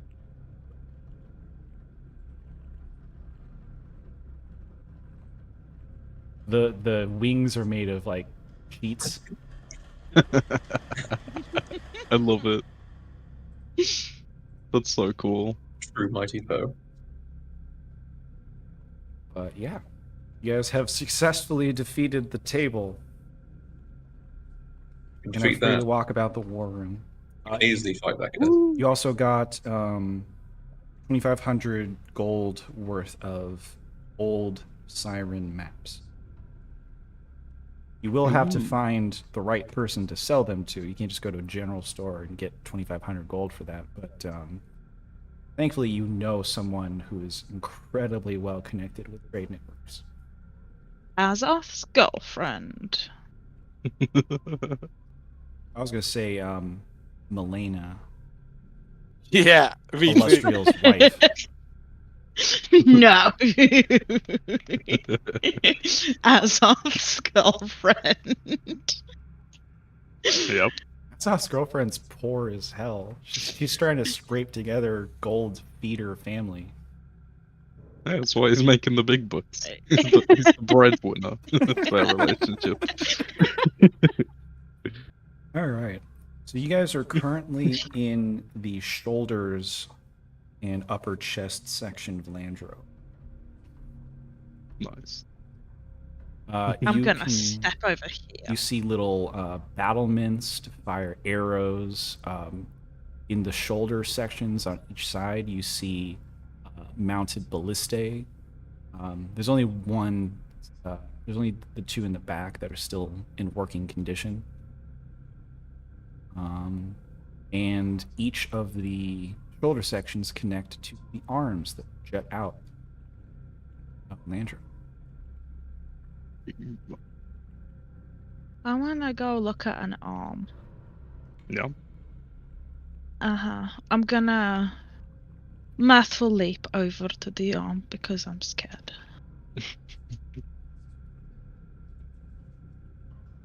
I will walk over. Okay, yeah. About a 200-foot drop from the edge there. That's okay. Skull. Not that, well, you guys haven't survived 200-foot drops before. Uh-huh. Happened more than once. Okay, so I this, would cast Featherfall, but it requires a verbal component, so... well, you have a nice ring with it. At least one of you will be safe. I'm traumatized. Um, I start feeling I borrowed that ring. No. oh, I totally forgot to put something in here. Oh.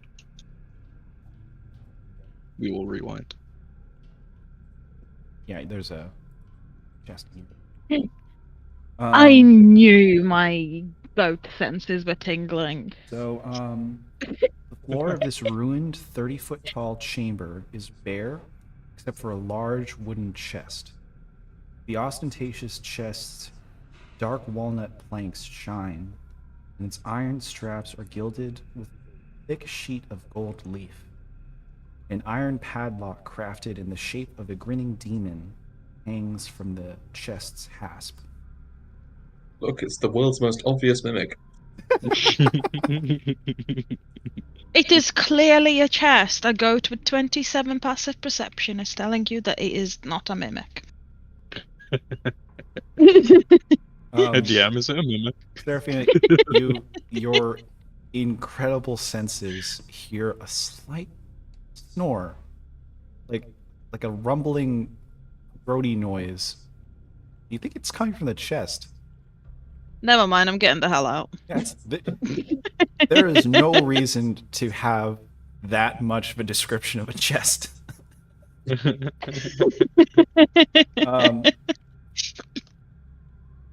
Yeah. Kind of want to poke it though. You poke it, I'm standing very far away from you. Well, what we could do is if we all back out of this room, I could shoot it with my bow, and they'll have to move towards us. And then we can push it off. No, because what if it has loot? We could just attack it from afar. We all have pretty good range, right? Javelins. Javelins, 3 of Spiracavorn. Just line up for Blunderbuss. this. In fact, it's just What? you, sir, right now that doesn't have range.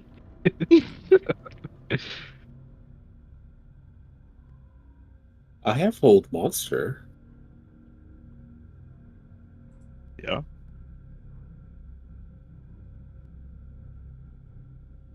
Do we know about the movement of mimics and how far they can move? They're not very fast. That's why they need to be mimics. Yeah. I think if we back out, well, let's see if you guys want to fight it, but I was thinking if we back out and then just all like try and attack it at the same time. At the very least, we'll overwhelm it.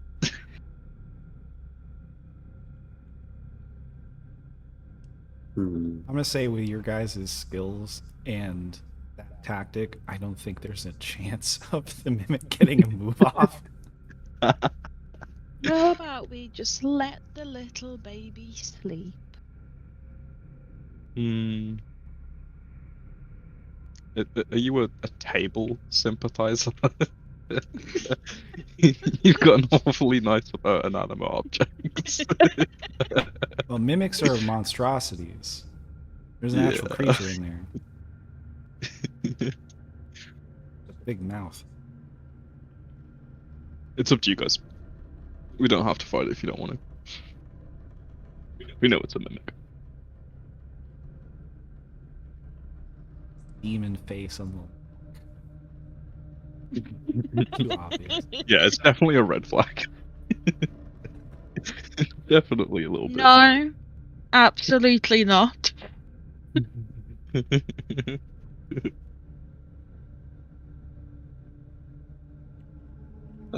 happy to leave it. All right. Yeah. As you Okay, let's do it. as you head back, you look down, and there's a bunch of skeletons and like dashed bodies warforged right below the arm here. The hungry mimic. That's there. Sleepy time. Yeah, so we're continuing on with. It's actually still intact.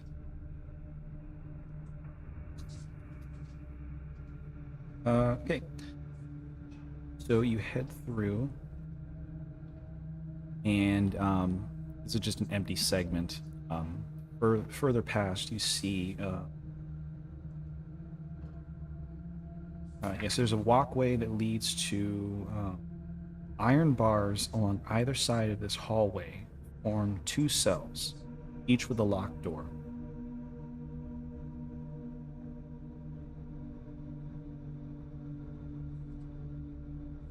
There's a whole prison. There's a small prison cell in Landra's bicep. Are they empty?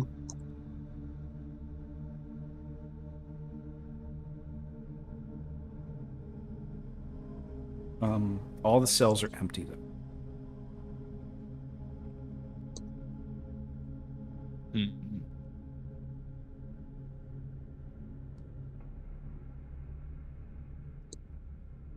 I don't want to move because I'm convinced that everything down here that we touch will come to life. You go a little further and you find this small 15-foot chamber features a metal hatch in the floor and a lever attached to a nearby wall.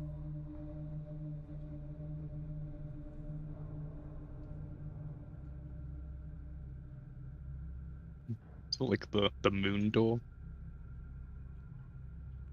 There's a hatch. There's a hatch in the floor, right. Switch right.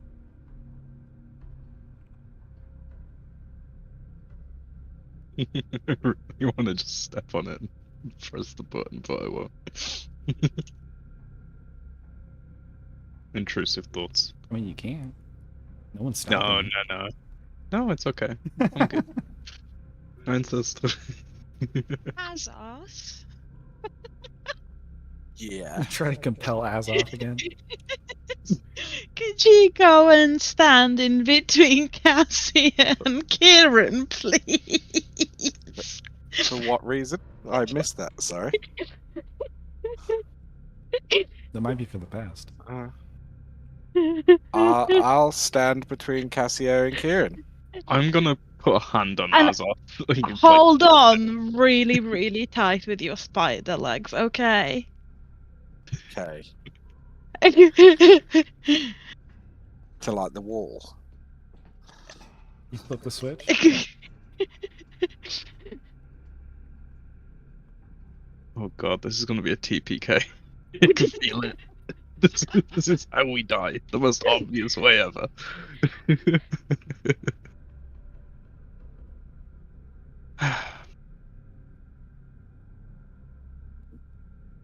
Dude, I don't know now. Pull the lever. Don't pull the lever. Here, I'll It's too add. tempting. I'll add a lever, make it more enticing. In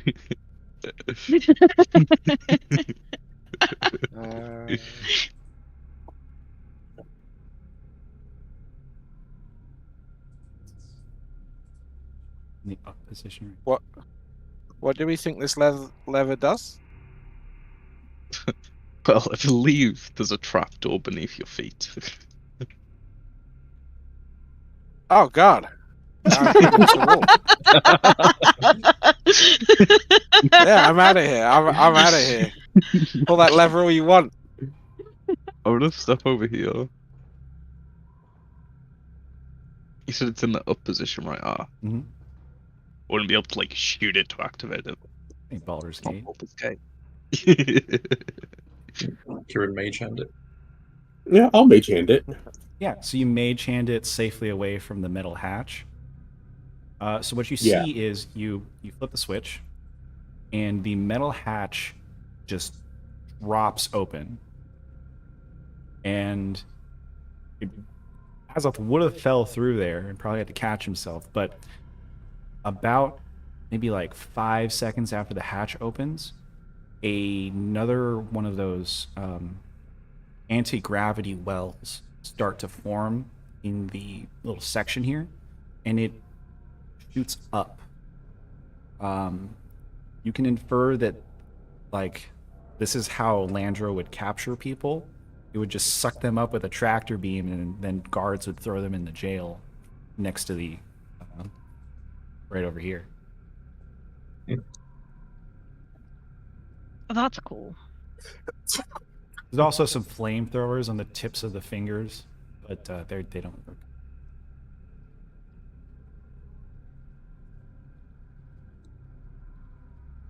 I guess we just have to That's funny. continue to find our way up, right?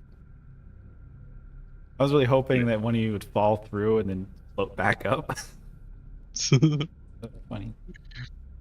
Yeah, so you go down the whole arm and get a sense of how Landro worked. That only worked as well because I was tending to my puppy while you guys were discussing metal hatches and stuff. And so I came back to like, hey, Azov, you should stand here. Sure. Does the thing keep going up? Yes, it does. Here we go. Yay! Wow. Let's jump. So I'm gonna stop you guys right there as you're floating up, because something happens. Nothing happens. Nothing. This 20-foot tall cylinder. You're in the throat right now, going up. This 20-foot tall cylinder is the equivalent of Landro's throat. Above, a tangle of metal dangles like a mechanical uvula.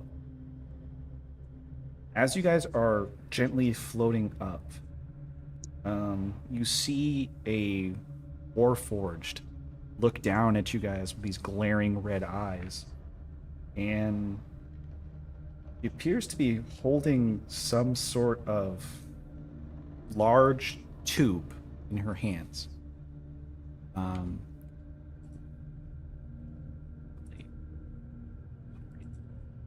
Oh, just. And as you guys are, as I drop Lave all the way to the floor, this verticality is really annoying to work with.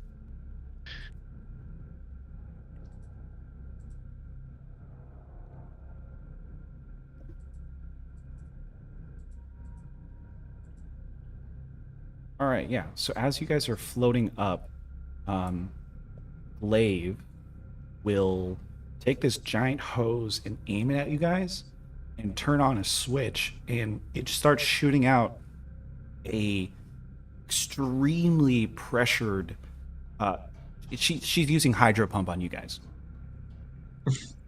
Oh, is she the lady with the mincemeat that we can buy the mincemeat from? I really want that to be her headcanon for what they were saying. So she's going to fire a jet of water in a 60-foot line and just kind of spray it around, trying to hit all of you guys. I need everybody to give me a DC. I'm not gonna say the DC. A Dex saving throw. Ah, this is where I get advantage, though. This is 16. 16. Whoa, 3 of us rolled 16. Maybe not, because he doesn't count as a trap. 22. Wow, did you all pass? We all rolled a 16 and then 18 and 22. Yeah, you all passed. Yay! So you guys, I guess, like, kind of gently waft yourselves over to the side, and it misses. And yeah, you guys are free to go about to the top. Actually, you can go all the way up to the top, but Glaive is waiting here at the top, in the throat section. I like to imagine that Azov's like doing like a doggy paddle like through the anti-gravity, trying to get away from the water. all my legs going at the same time. I'm You said it loving was how 20 feet up? I'm loving how like apocalyptic and grim this place is, and their defense is just to turn the fucking nose on us.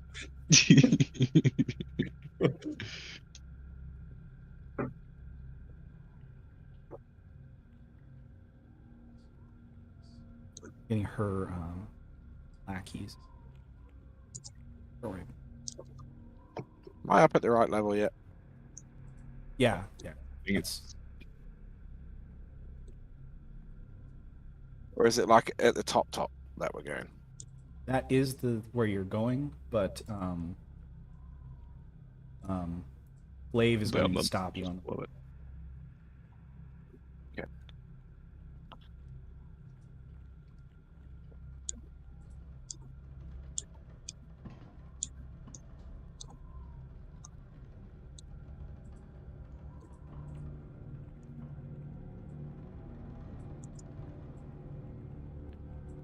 How high did you say it was, Crispy? Did you say it was 20 feet? The height of the chamber you're in? Yeah,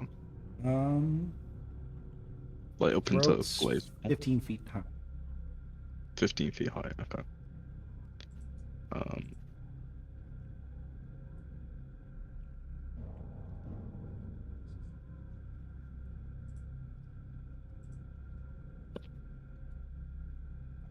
Yeah, so you guys float up after dodging the water jet attack, and you see Glaive here, and she throws down the tube, and it was like there was like a pressurized tube of like hydraulic fluid that she just ripped out of the wall and was shooting at you guys. And yeah, so she stands here with the two remaining guards that you didn't kill. And yeah, she's right.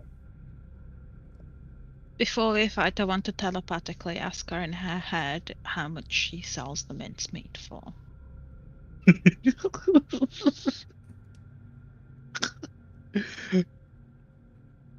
Oh, yeah, so the mechanical guts of what must have been a magical cannon were torn out of this platform in this room. To the south, a 3-foot tall ledge is all that separates this chamber from the open air. If not for the dense mist of the Mournland, this window would afford a spectacular view. You guys are you're in the mouth of you're in the mouth of Landra right now.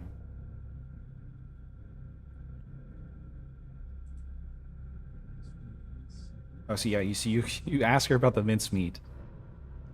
Yeah. You're mistaken.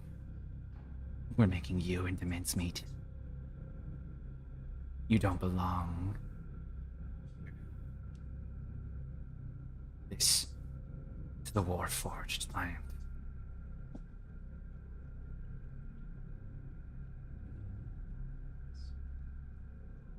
Good luck. I can't So see you- it. Can anyone else see it? No. I just see the minions. Yeah. You guys don't see her? No. No, Mm-mm. I just see the No, minions. just the minions. She's invisible. New boss mechanic unlocked. I don't have her invisible or anything. It might be a layering issue or something. Right. Yeah, it might be Makes sense. like sandwiched. Hold on a The second. layers. Yeah, it's not working. There's nothing cutting. Is your guys' cut height up to like? Yeah, I've 270-ish? messed around with the cut height as well, and it's not showing still. I'm on 272. If I go to 273, I can see the floor above. Let me just try to bring her back in. There we Oh, go. there we go. Oh, there Now we I go. can see her. Hello. That's weird. A lot of bugs with verticality and Tailspire. All right. So let me get my encounter. I love how I just have one that's just called table.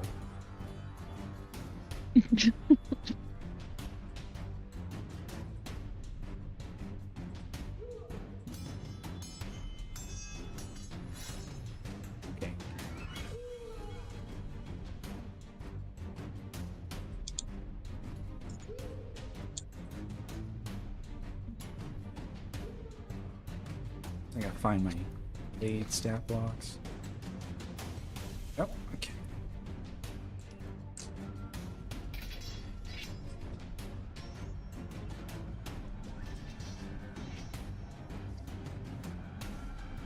Alright, go ahead and roll for initiative, Lisa.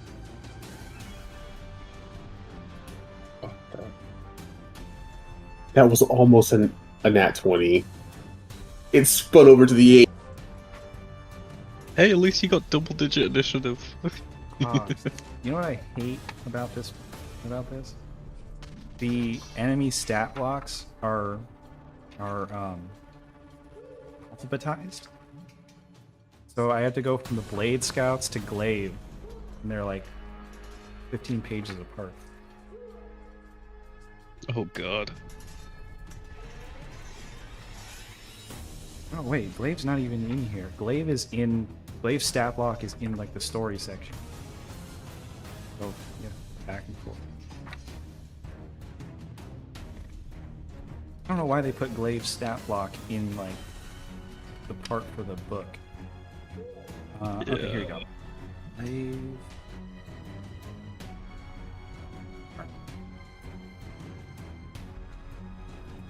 So we can. They did not. Okay, so you have Cassia, Azov, Glaive, Seraphine.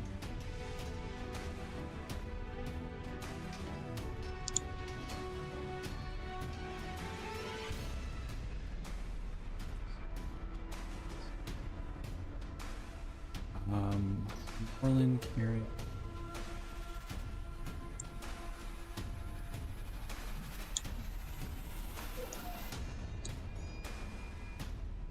Okay.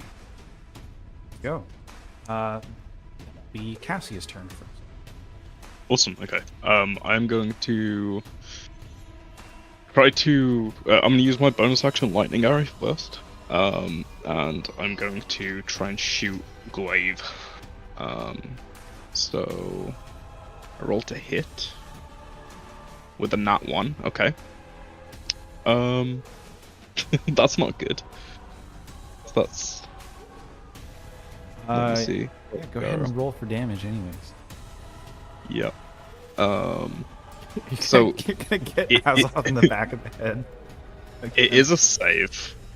Oh, it's a save. That's right. It's a save, but it does 19 lightning damage. Half as much on a successful save. Okay, so you can Dex- make a save on that. It's a 16 dex save. That one. It's also all creatures within 5 feet. Oh, so you're gonna get yourself with your own arrow? Yep, I'm Morlin. And Moreland, yeah. Oh, jeez. Great. I'm so sorry. So what was that? 19 damage. Yeah. 19. That's the best fumble you guys have ever had. So then you take half of that, Morlin. So that'd be like 9. I don't think I've ever seen someone have to save on their own attack before. Yep. Yep. Okay, and then second attack, I'll just try and shoot Glaive normally. With it's a 21 hit. 21 will hit. Okay. And that is 14 piercing damage. Alright, Glaive is going to use her reaction to use self-preservation and reduce the damage by 2d10. Okay. So reduces it by 5. He takes 9. And that's my turn. Sorry, guys. Goes to Az. I'm going to use my bonus action to cast Shield of Faith on myself. Which will increase my AC by 2 for the duration.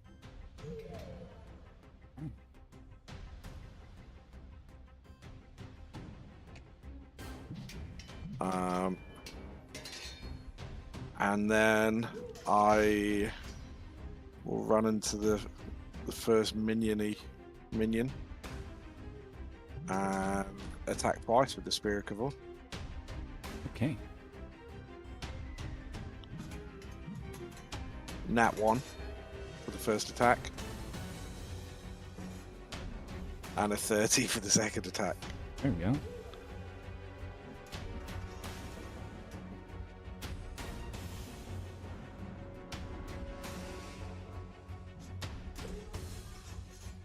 That'll be 10 damage. Plus a strike of the Jagged's Fire. For an additional 9. So 19 damage. And that'll be me. Okay, Glaive is going to use their bonus action to enter a state of overdrive.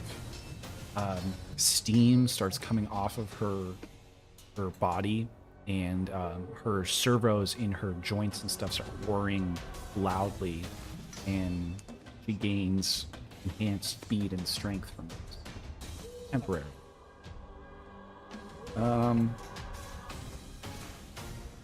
There, she's going to move up to Azoth and attack you with her spiked glaive. Well, you know, glaive fights with a glaive. In fact, she doesn't even have to get into range. She's got range. So she's going Warframe 1v1. I know, right?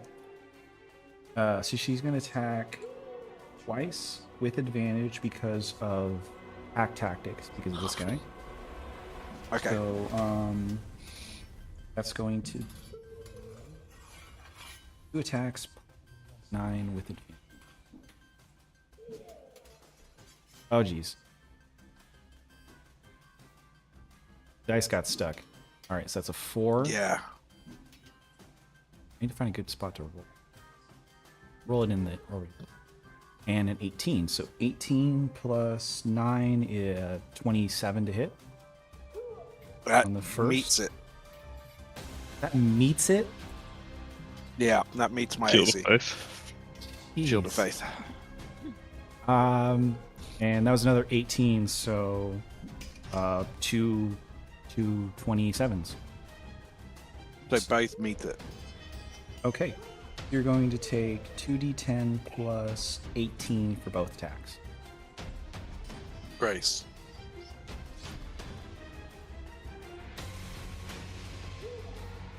That's going to be 30 points of damage from Glaive. Excellent. I will use Hellish Rebuke. Ooh, nice. And I'm blooded. Okay, so that's a Dex saving throw. Yeah, 19 or higher. Okay. Plus 7. Nat 1. That'd be 16 damage. You rebuke her.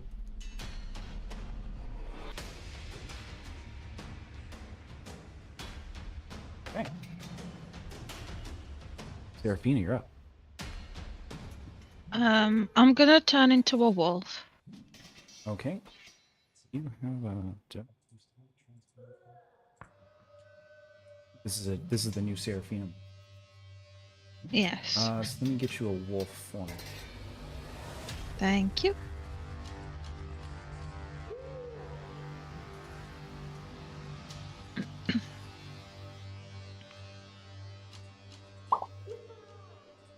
Woof woof. Wolfina, Uh, ready to fight. and I'm gonna attack this guy over here All right. next to Alpha. Bye.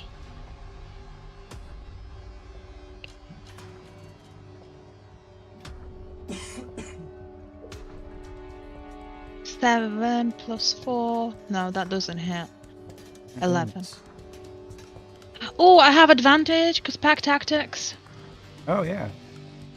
Works both ways. that time. That was even worse.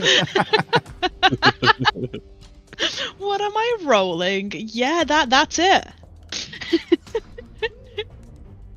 All right. I'm just gonna stare at them menacingly. This one is going to take advantage of the pack tactics too. Their stat blocks.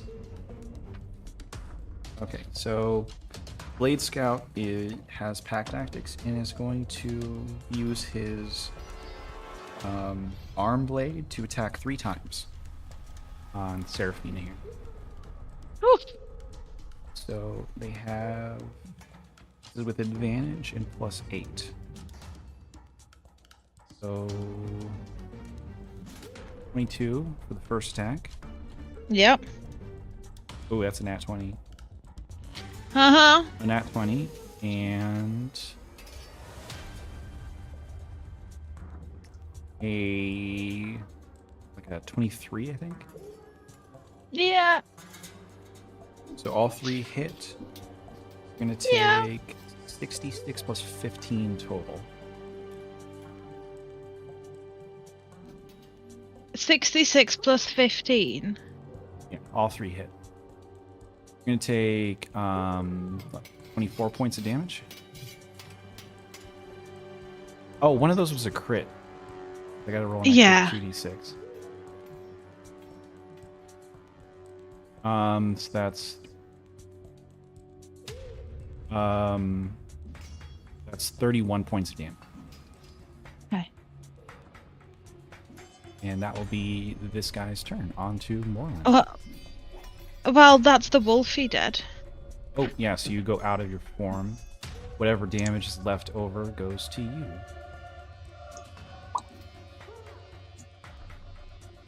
Okay. I'm going to start by plucking out a ruby from my Helm of Brilliance, and I'm going to throw it down a wall of fire. So, along here.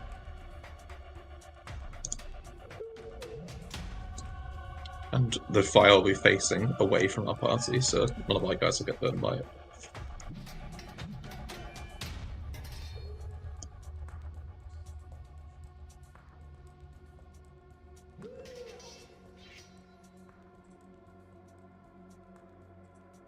The Cheetah wall again.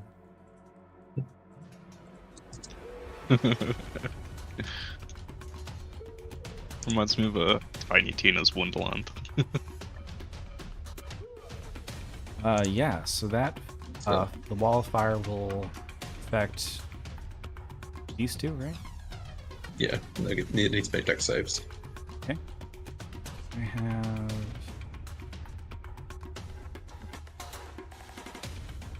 saves, so it's for the scout it's +8, and it's plus. Oh, that's a big fail for him, and it's +7 for Glaive.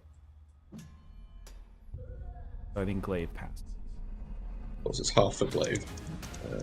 5d8. 22 for the one that failed, and 11 for Glaive. I'm going to advance forward.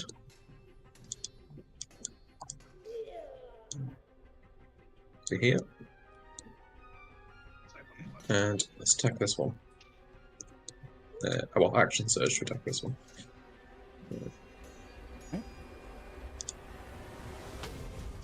First attack. Another nat 20.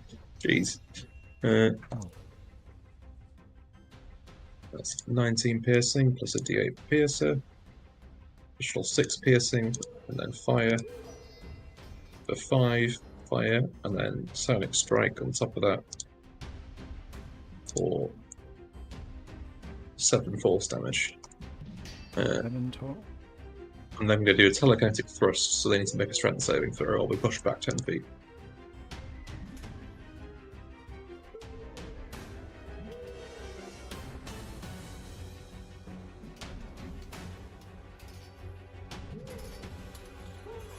Okay. What's the saving throw? Strength save. Glaive. Oh, that's a nat 20 though. Okay.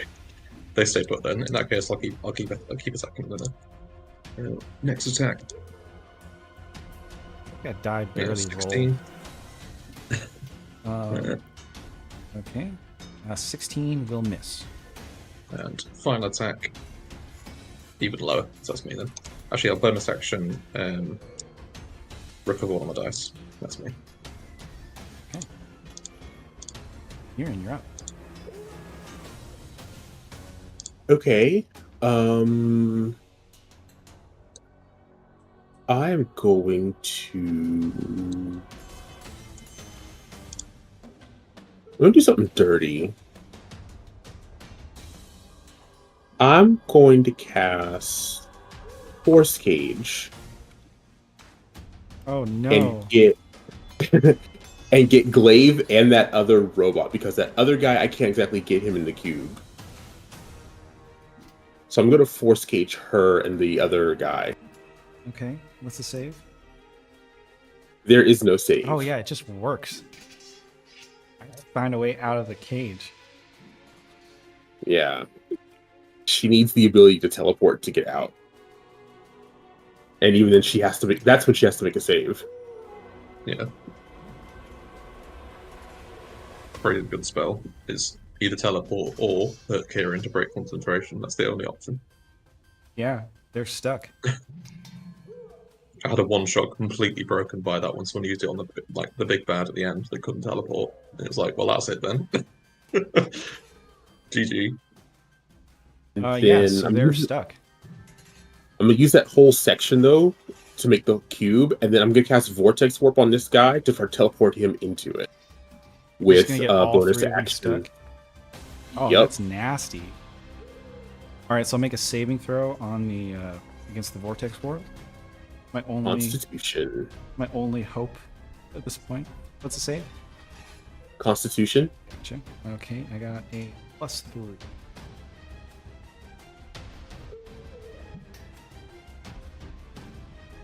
Oh, yeah. All right, I'm gonna teleport him into it. And the wall of fire persists. Does the wall of fire go through the force cage? I don't know how that interacts.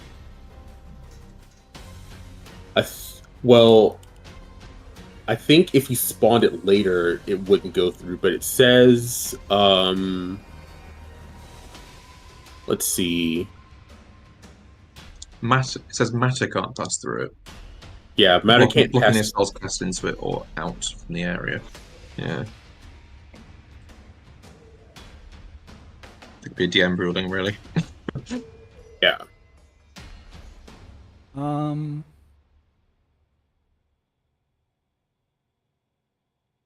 Blocks ethereal travel too.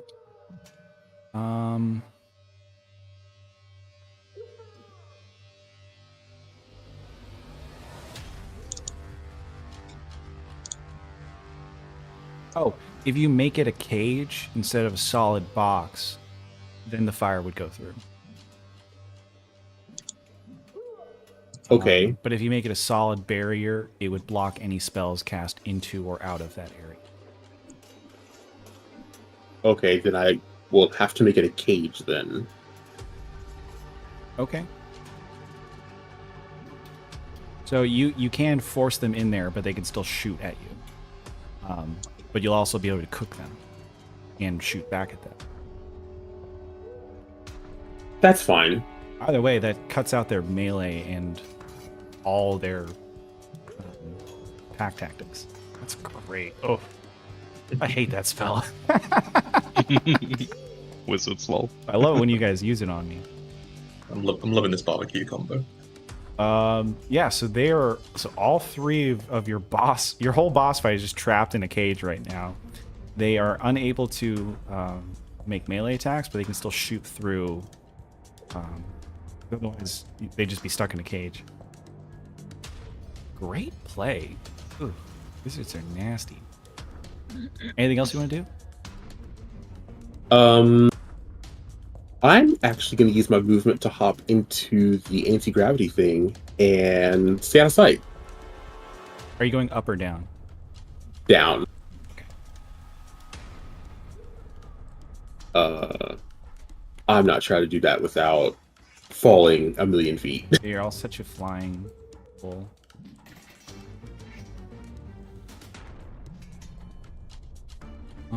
Okay. So that will bring us to this guy here. Hasn't even gotten a turn yet. He's already getting wrecked. So he's stuck in a force cage that is being cooked alive with the wall of fire. So he takes damage at the start of his turn. End of his turn for the fire. Okay, well he's not gonna be able to leave, so they're just gonna try to do as much damage as they can before they cook. So I lose pack tactics.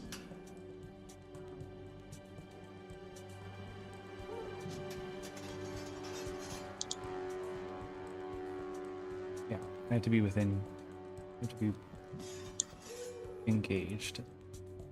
Pack tactics. Okay, so he's just gonna fire 3 bolt launcher attacks at Kieran. You can see me? Oh wait, yeah, you dipped down. That was my plan before you dipped down. So he's gonna fire, I guess. I can't break the. I can't break the fire thing. So I'm just gonna have him attack Seraphina in front of him here. So that is 3 attacks plus 8. You guys are making me scramble here. I love it. It's a 27. That's definitely a miss. And a 25. Yeah, those do hit. 2 hits for 46 plus.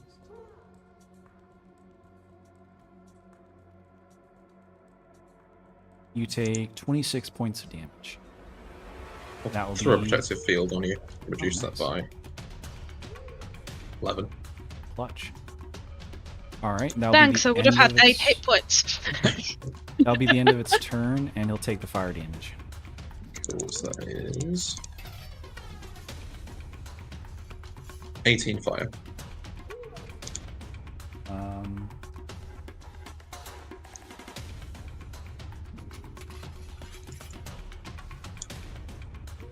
Second one.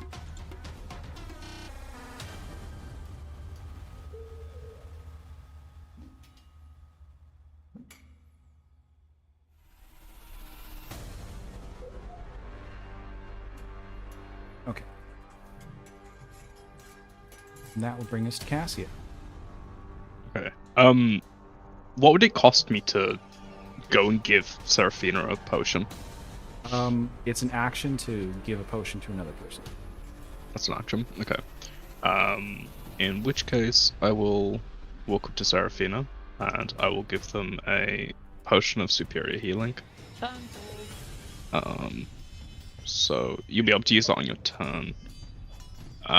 Oh, you can hand it to her for free, but you can like pop the top off and like pour it down her gullet. As your No, action. I'll just hand it to them. Oh, please pour it down. No, it's okay. You got this. You're a big Saita. You can drink on your own. And then I'm gonna attempt to shoot the. Let's see. I'll try and shoot Glaive. So that is a 2, 16. 16 just hits. Just hits. Okay. So that is 13 piercing. And then I will shoot the guy on the right of Glaive. That is another 2, so that's a 16. 16 will miss. 16 misses, okay. And then I will try and shoot Glaive again. Can I start rolling 2s? Can I lucky die? Still hits. Oh yeah, of course. Literally, you cannot miss unless it's a nat 1. Yeah. So that's another 12 damage. And then let me see.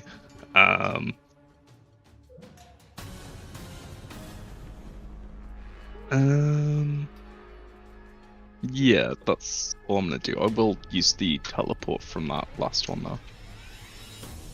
And that's me. Azov. Okay. I will enter a rage.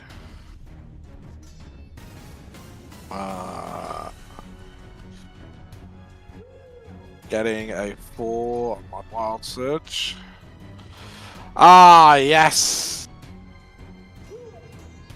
It magic infuses the weapon of my choice that I'm holding. When it leaves my hand, it reappears.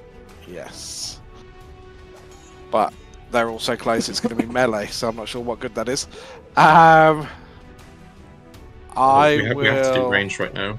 They're currently stuck in like a force field from Kirin, so we can't melee them. So we've got to like throw things at them. Oh, really? Yeah. Damn it. You could like melee them through the cage, right? Yeah, you can stab through the cage. Just if you, Okay. but they can stab through at you.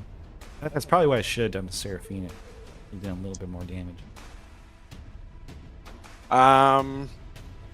Yeah, this minion in front of me, I'll go twice with this Spear of Kavorn. So 23 to hit, and then a 15 to hit. The 23 will hit. Okay. So that'll hit for 7 damage plus. Oh no, 9 damage, sorry. Plus an additional 4. So 13 damage.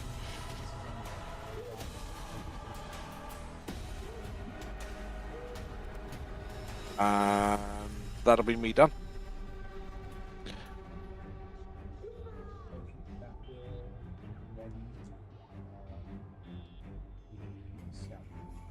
I think that's over to Glaive now.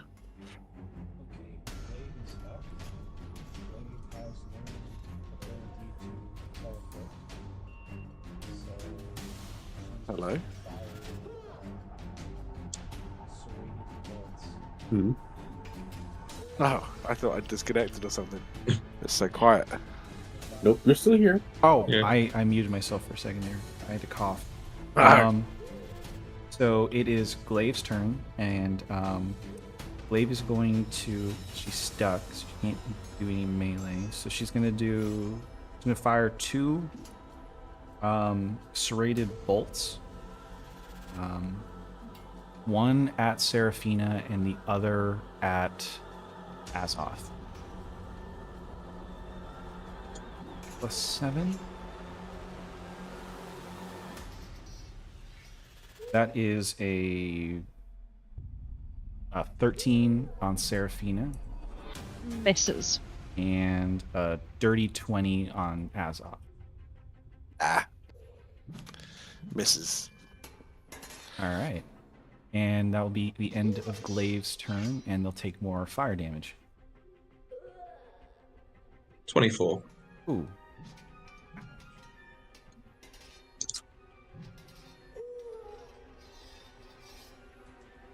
Right. What do you want to do, Seraphina? I'm going to get the heck out of here. Can I jump up? You can go up. Let's hope I don't die. Gonna jump up to get away and drink my potion. So, Seraphina, you're looking at a giant brain in a jar, I just noticed. and it's leaking out that silvery liquid that was pooling down below. This seems to be the source of the gray matter fluid. Makes sense. It's a giant brain. Gray matter. Oh god. That is terrifying. What's the superior healing? Is it Superior. 8d4 plus 8. 8d4 plus 8? Yeah. Thank you. Let me remove the one that I've got.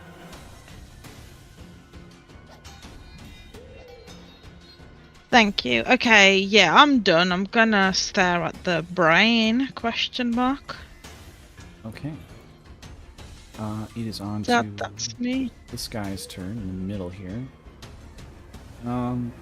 He's gonna just try his darndest to shoot you. Say 2 shots on Moreland here. Okay. Cool. So disadvantage till hit. Oh, yeah, it's disadvantage. Your cloak. Okay. So they have the plus. So that's a nat 1. Nice. I'll cover that in a second here. Second shot is a 5 plus 8. On a nat 20 is most likely going to get wasted for 21. Just hits.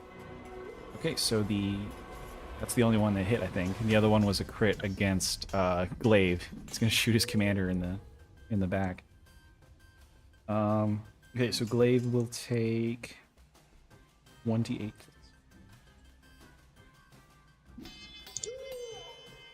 Damage.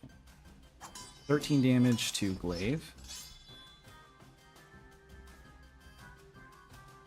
And it's going to be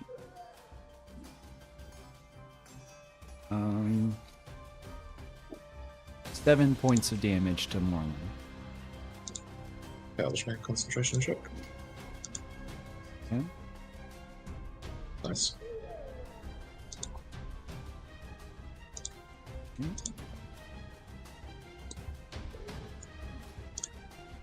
All right.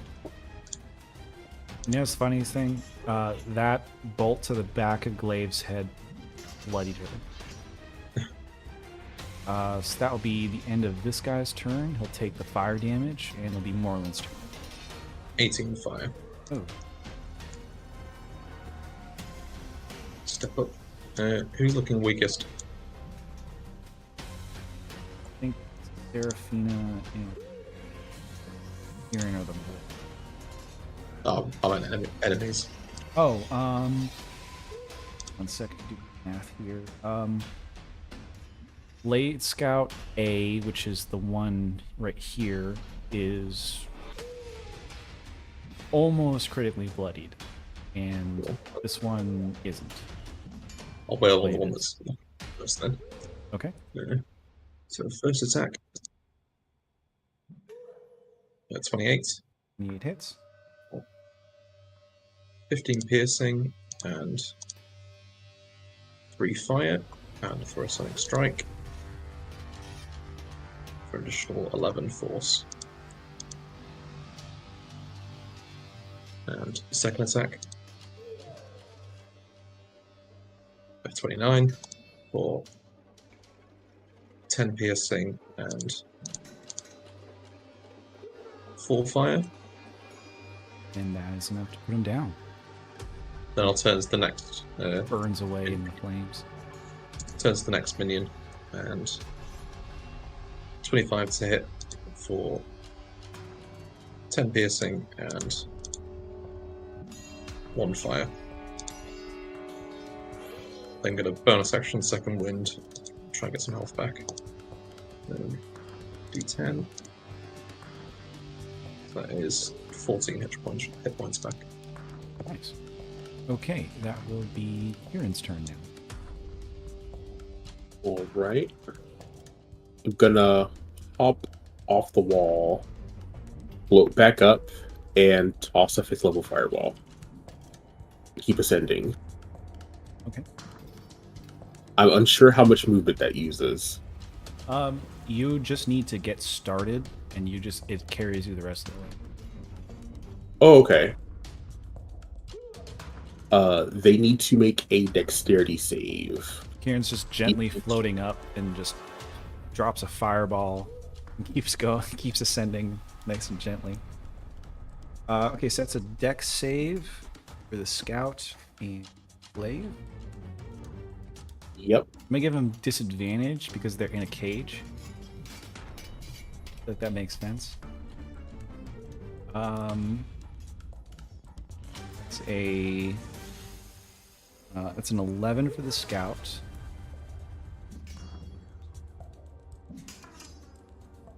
The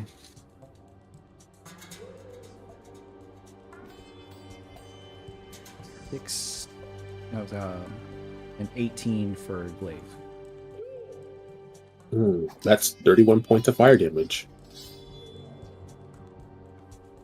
So that will critically bloody, almost kill the remaining scout.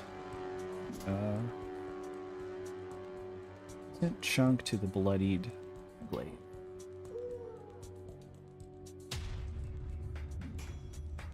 And now you are up here. You're up here next to Seraphina, looking at a giant brain jar. Anything else you want to do? He'll look at the brain, and that'll be it, because he already took an action. I'll describe the brain. Okay, so that will bring us to Cassia. Hello. Okay, I will bonus action plan on Wario, and I'm gonna attempt to shoot glaive. Again. I roll. Wait, I can't see that. Do so. Oh, 32. okay, so that's 32. So that's 13 damage plus 7, so that's 20. And I'll throw in a sneak attack with that for another 5. And then I will shoot the guy next to her. Okay. That is a 26 to hit for 11 damage. Alright, thanks for taking that guy out. Now I don't have to keep flipping back to the back of the book. I got you. And then I will use my I'll use my third hit on glaive again. Alright. That is another nat. It hits, but Still I'm hits. still mad that I'm rolling 4 2s.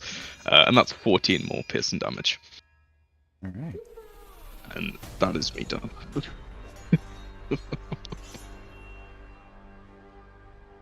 I don't know why I keep rolling 2s. At least you stopped rolling ones. We've had 3 nat ones this session. No. Well- Kieran's rolled 2 on initiative. I've rolled 2 on hitting allies. As in on hit. Oh, yeah. Who's left? Just glaive? Yeah, glaive is all that's left. Still stuck in her cage. Okay. I will move on up. Can I touch glaive? Or no? Yeah, you can reach through the bars. Oh, actually, it doesn't matter. I'm out of spell slots at this point. I will just jab at them with the Spirit Cavorn through the bars. Alright. 24 to hit. And a 28 to hit. Those will both hit. That'll be 10. And another 10. And I'll follow one of those with the Fire Strike. So, a total of 27 damage.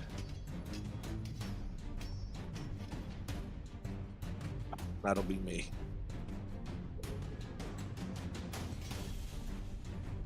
Okay.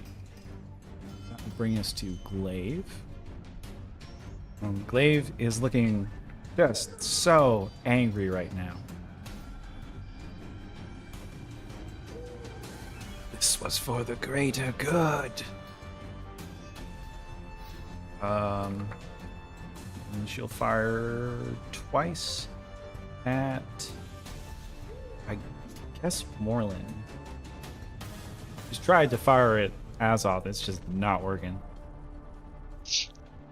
So I don't know what you mean. 2 attacks with disadvantage. I have a better chance of hitting Moreland with disadvantage than I do you. Oh, that's not looking good. Oh, a natural 1. Too bad she can't hurt her dead allies. An 18 and oh, okay. So that was an 18 plus 7, so 26 or 20, That'll do. 25. Yeah. That hit for.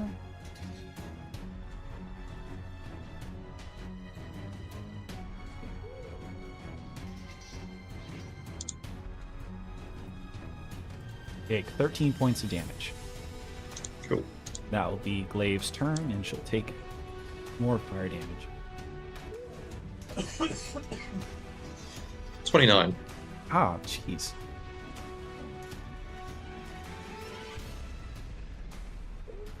I need to send some like Ifritis or something.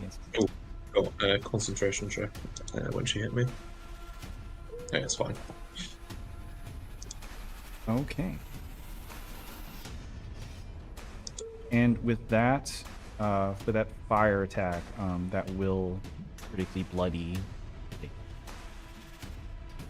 bringing us to Seraphina. I'm gonna chill with my brain friend over here. Okay. Start playing some panpipes or something, cause yeah, I can do 2 attacks and none we'll of get them back to can that do in a second. anything. I don't think Glaive has much more time left. Describe the gray matter ancient in a second. Yeah. All right. We need to make Seraphina talk again. Don't know how. It's been hell.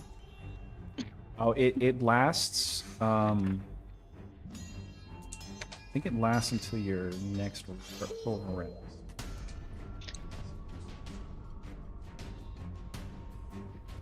They did get the bonuses of a short rest, but it's a long rest then. Yeah, I think last session that we had, you said that it lasts until long rest. Yeah. You finish a long rest. Yeah. Okay. So on to Morland. Cool. Let's try and finish them off. First attack. 28 to hit. For 13 piercing plus 4 fire. And if it's still going, I'll throw a sonic strike on that.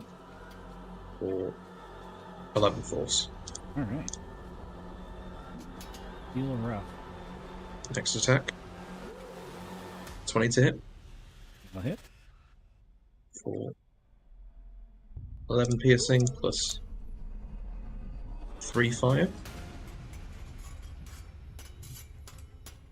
Then final attack. Oh, 16 to hit. 16 just hits. That's a miss. Oh, cool. So one, I'll reroll that. 14 piercing plus 2 fire. That's me.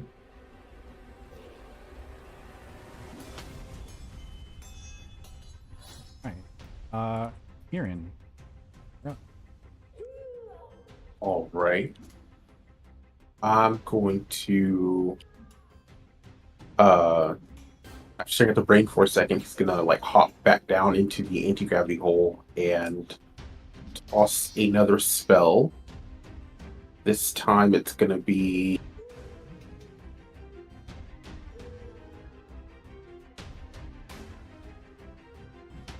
actually, yeah, he's gonna hold lightning bolt as he's drifting down and ask Glaive if she'll give up. And he'll let her out.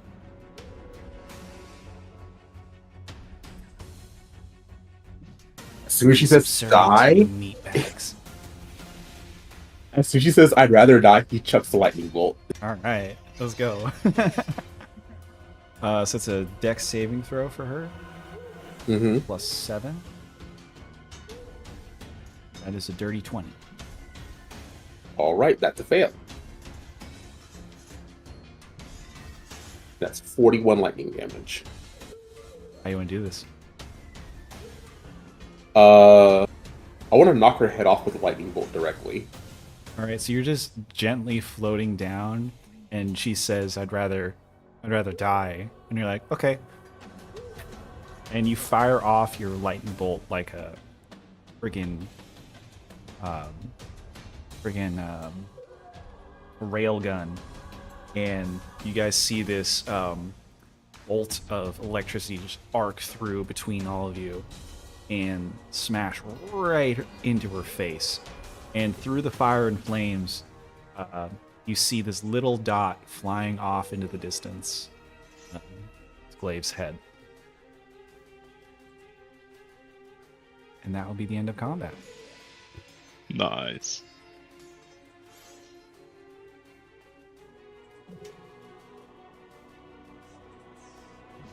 Let's see what's going on with this brain.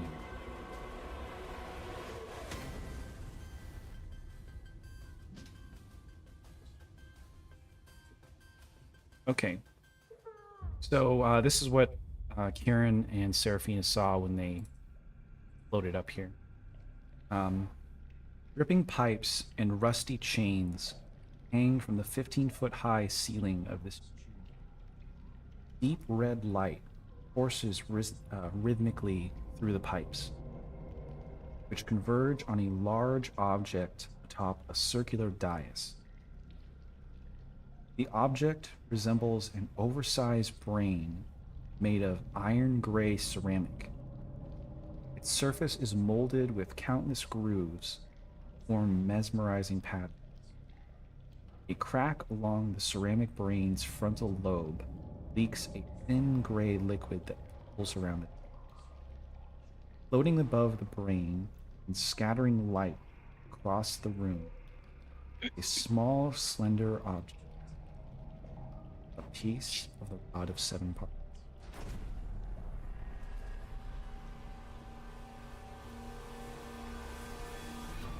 I may have accidentally thrown Azoth through the ceiling of the. Oh, there you go. I got you. How? I still have control over your character, so I just shift clicked you so you could teleport. But I don't see me. Oh.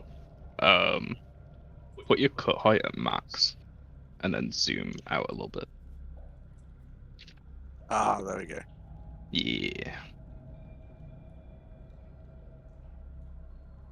I forgot to put my cut all the way up, and I was thinking, like, did I forget to put the crystal there? No, it's there. Yeah. You said that the rod's inside the tank? It is floating above you all. It's the little white crystal in the air. Oh, okay. Masterful leap for. But as you guys arrive in the area, something happens. The out of the pool of gray matter liquid, like the T600 or T6000, whatever, you know, the liquid metal Terminator. Yeah. It appears out of it, and you see this. It looks kind of like the Silver Surfer, made out of like liquidy metal, almost like mercury. Yeah, it looks like a being made out of that silvery gray matter fluid. A long butt screams it.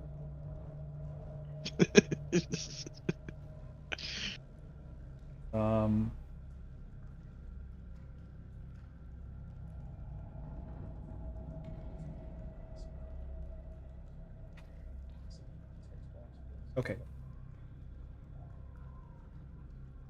Hello?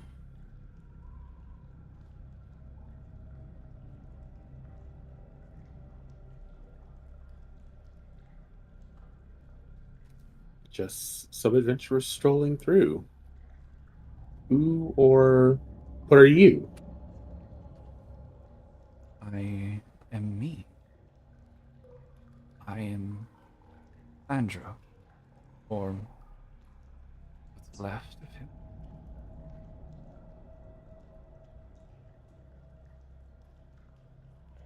Hmm. Please, So you were tell me about yourself.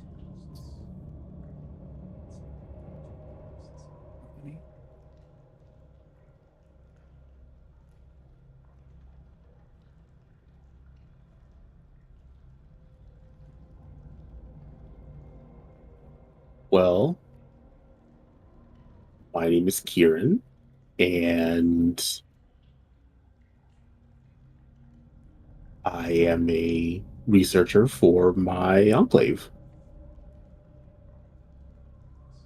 What do you research? Mostly ecology. I have an interest in aberrations, though. Won't find.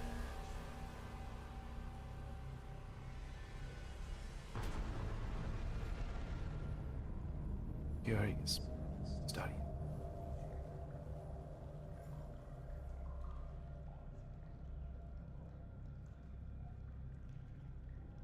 Well, they tend to appear in places where you least expect, so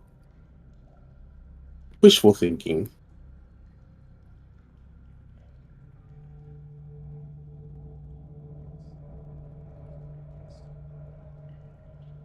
He seems very cordial and almost like a. He's acting like a very gracious host, in his own home. You all.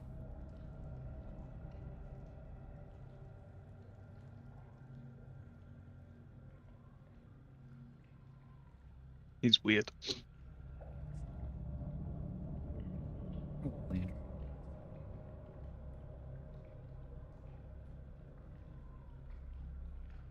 I am a little bit confused. Well, what's up? So apparently the uh, whatever remains of Landro's gray matter engine obtained some level of sentience over the years, and has become this. That's why I was confused. I was like, he's supposed, like, what? He is Landro, and the colossi you're in is also Landro. So, is he able to leave? Or does he have to stay here? See the outside. I never got to serve a purpose.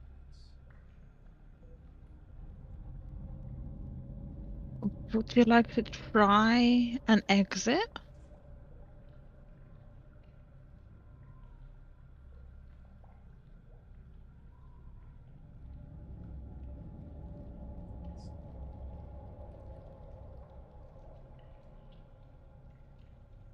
I would be changed.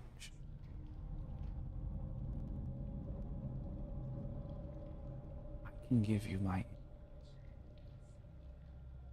knowledge. Something beyond my beyond the scope. Colossi.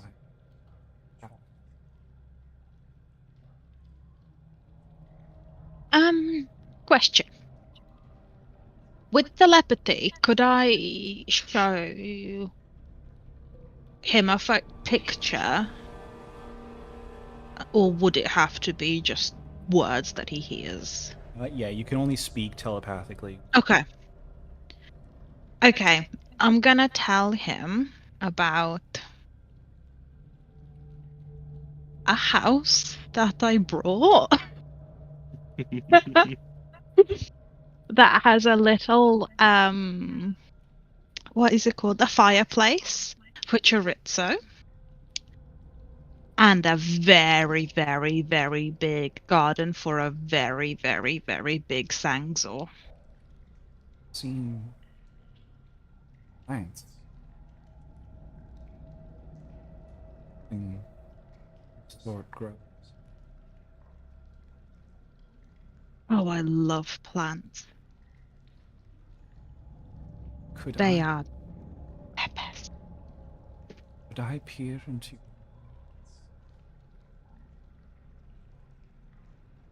what you see? Yeah. What could go wrong? So if you Would you like me? if you consent to this, he will take a secret from you. We'll take a secret from us. Yeah, he'll learn it. Well, Yeah, because he'll peer into one of your minds and see one of the secrets, and Yeah. that will be counted as a secret shared. But if you do so, Landro will help you with something. I'm happy if you guys want to. Okay. Sure. I'm happy to. Yeah. Yeah, go for it. Okay, so whatever secret you want to give, you can do that. And reveal a secret to him. Whichever one you. What do we have? Let me check. I made a note of the first ones that we got, but I haven't. I know you have. I know you got. You got the Sarcel one, and you got the Umberto one.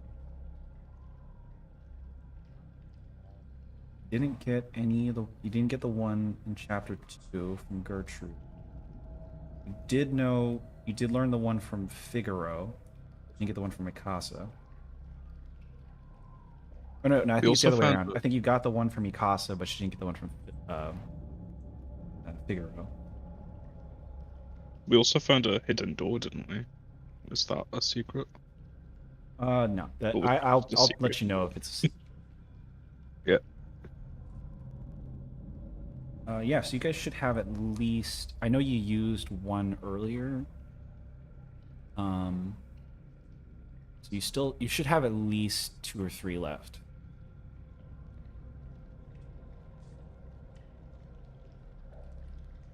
So when you consent to that, see Landro turns to Seraphina, and this ribbon-like tentacle appendage kind of comes out of the palm of its hand and wraps around the back of Seraphina's neck and touches, just very gently, just touches the back of her neck. And you hear, Seraphina, you hear a deep sloshing sound, and you feel like you're underwater in this chamber. Whole body has the sensation that it's submerged in soaking wet. And when the tentacle is removed, you feel completely normal, same as you were before. He nods in appreciation. Thank you. Have a very beautiful memory.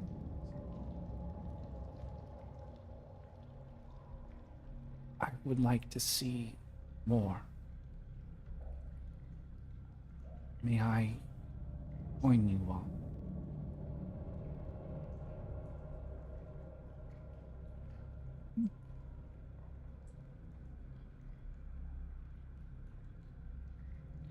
What do you mean, join us? I can aid you. My form can become transient if I wish to. I've never had the chance. Taken away from this. How is it going through portal doors? Or you're not getting all of Landro, you're just getting like this Landro. Yeah, The yeah. silver Can this purple. Landro go through portal doors? Can it come back to the? Or is Oh. it only here in Eberron it can help us? Oh, you'll be able to take Landro with you. I'm down. No, Yeah, Yeah, he I'm can down. help me with he can help me with gardening. Yeah. I Like on wish. what Fine. planet would we be like, no, we will not take the helpful companion. He can I'll- stay here. I'll need to buy a new longbow. Otherwise, it's just going to keep screaming Oh for the my rest of this campaign. Okay. I will warn you. Once I am disconnected from the gray matter and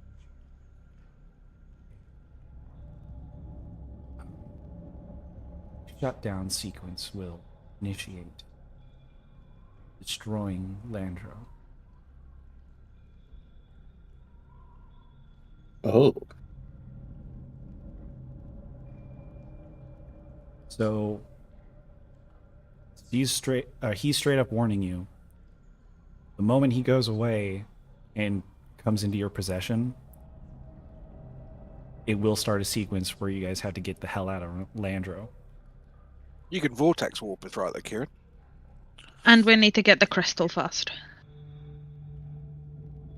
Let me see. 1, 2, 3, 4. Well, I can't vortex everybody at once. It's a single target. Well, has anyone got feather fall prepared? We have I a don't ring need of feather feather fall. fall. I can jump. Yeah, because then we can just leave off. I have I have Misty Step and I have 90 feet worth of Starlight Steps. I need to use them. I have 50 feet of hempen rope. Same. I don't. Dane has mine.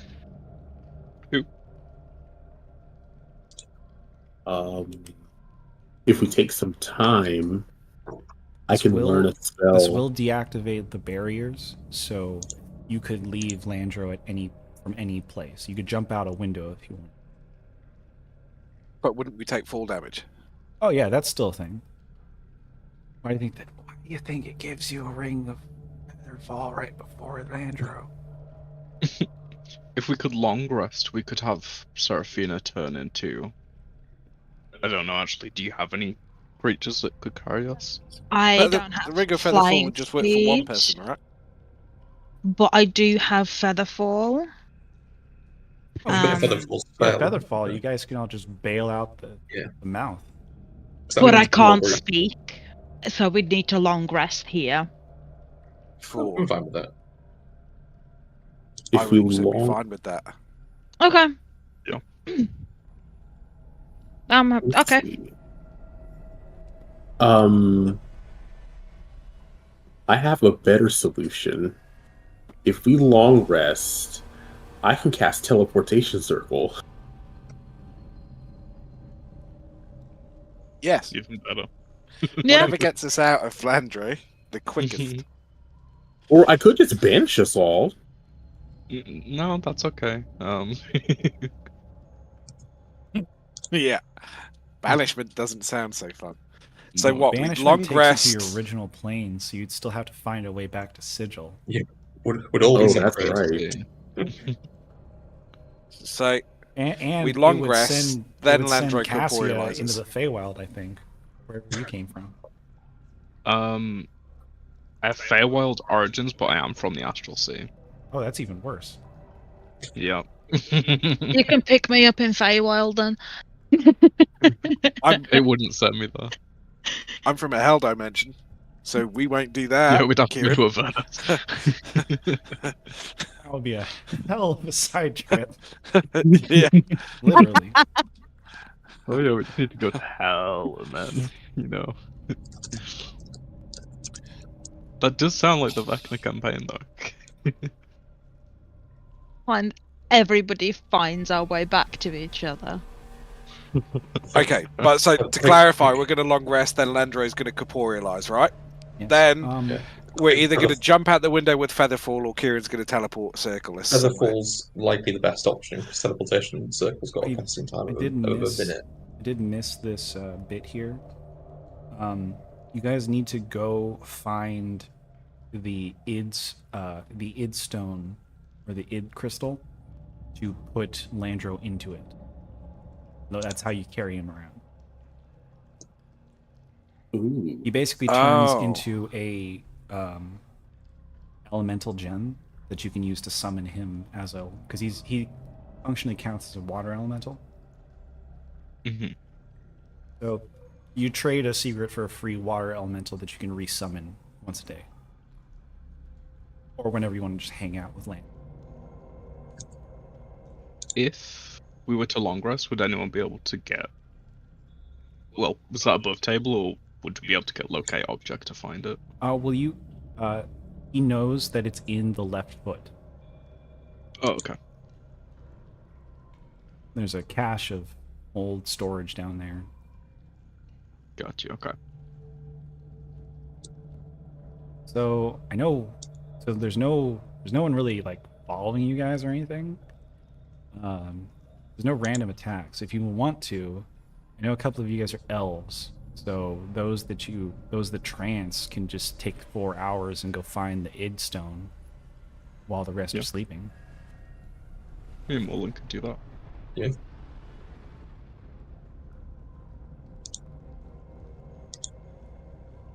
So Moreland's going on a scouting mission to find the stone after about 4 hours of sleep. I'm gonna leave my longbow behind because I don't want it screaming with me on the scouting mission. It's gonna really help our rest. That. Yep. I can give you my longbow if you want to use that. It's exactly. At this point, I'm just gonna throw it out the window. If we're gonna be taking Landro with us, I'm dumping this thing. Would you like to take my bow, Mullen? I've got a musket if need be. Okay. Is it possible to dispel the enchantment that makes Cassia's longbow annoying? It would silence it for. It would suppress it. Probably. It's only a basic longbow, so I can just buy a new one next time we come around to the shop. No.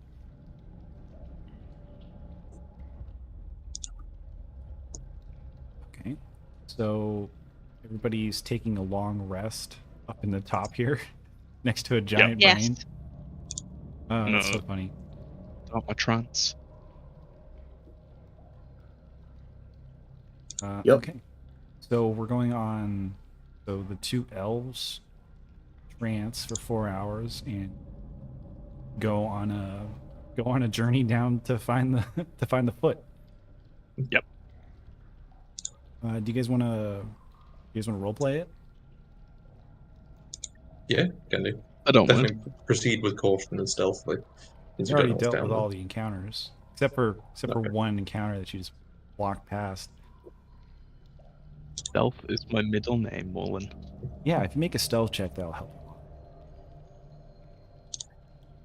That's a dirty 29. A nat 20 for 25. Oh yeah, where'd they go? We're elves. Come on, man. That's my 5th nat 20 today, I think. X is in our blood. You know. Hot damn. I'm gonna be rolling so many ones later. No. I've already rolled so many 2s. Right. And 1s. So I'm just gonna drop you guys down the shaft. We'll continue from there. Oh jeez.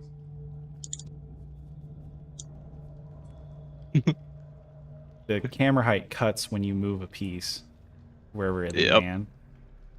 That's been fucking with me. I think the cut heights are like 190. Wait, Mullen and Cassie are gone. Don't read into it. You guys are still asleep. You won't even notice we were gone. That's what the stealth check was for. Back around. The route we were on before and back down again. Okay, where are we going? Back down to the drop bit. I assume this is the right way.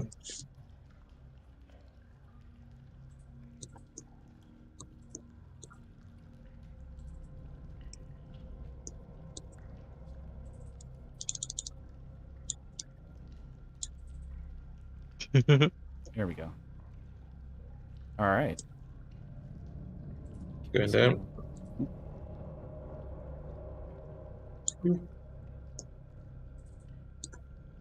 Hop further down. And actually, you guys never went through here, so. Okay, so this is you see an armory. Two 20-foot diameter anti-gravity spheres in this 30-foot tall chamber serve as Landro's hip sockets. Gaps in the floor and ceiling of each sphere grant access to the Colossus's legs. A weapon rack, just a table full of weapons, lies. So they have a longbow. You see 2 halberds and 1 hand crossbow with a case of 20 bolts. Okay.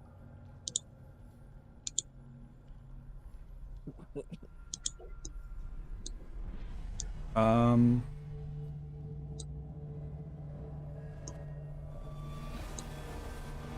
Oh, that's hilarious. I forgot I even put. Cassia, please give me a dexterity saving throw. So 17. 17, I believe. I want to say that passes. Let me just double check. I had one of the scouts put a trap here in case you followed them down.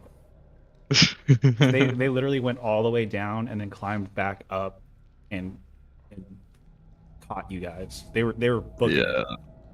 It looped us. it. Check.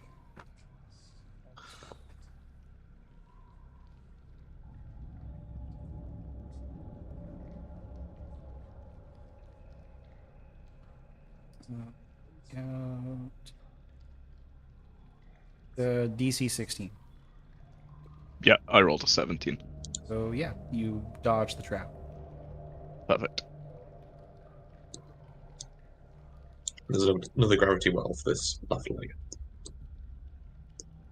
Before I jump down. Oh yeah. There's gravity wells here. Cool. Down we go. Yeah, you hop down, no issue. You gently float down, Left foot, right? and you guys are in the foot of Landro. Is this the left or the right one? This is the left Left. foot.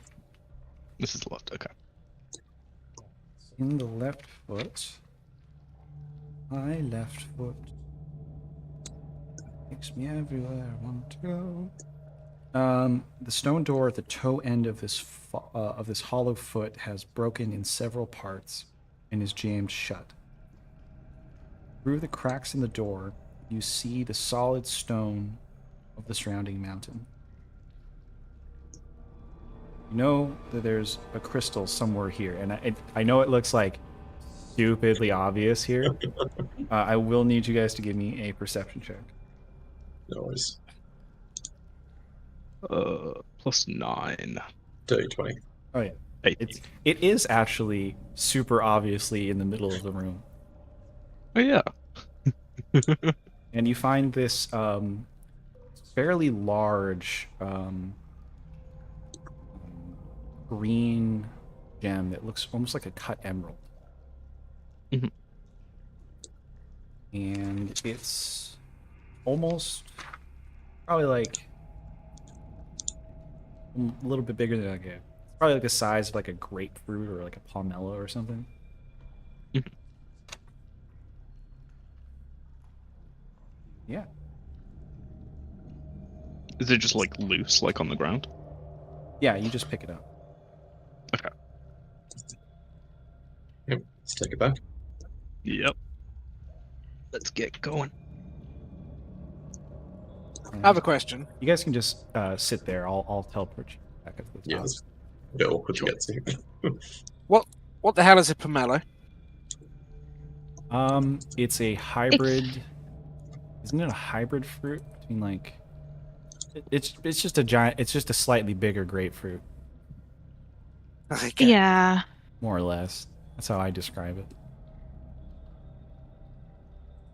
I had never heard of a pomelo until literally you just said like a grapefruit or a pomelo, and I was like, what the deuce is a pomelo? They're great. Used to get them mailed from my aunt in California. I miss grapefruits terribly. Like I'm one of these weird people that actually quite enjoys a grapefruit. But Yeah, I'm not allowed to. absolutely love them. Same. Same. Yeah, I they can't have them inhibit. because of my medication. Yeah, exactly. They inhibit so many medications from working Yeah. properly. Mhm. Yeah. Like so many, it's unreal. Like some enzyme in there is like, no, medication won't work. Yep. You also can't actually have pomelo either because of the same thing. That's so sad. Yeah. So I just wouldn't worry about it. Yeah, yeah, I guess so. Right.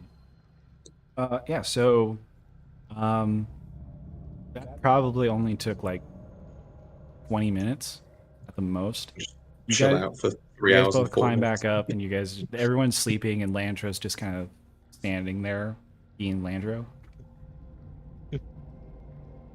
Yep. I'm gonna try and influence him a little bit. I'm gonna teach him how to use a forgery kit. Oh no. Oh god. That's gonna be a hell of a check. Yeah. What would this be? I'll make this just a raw intelligence check.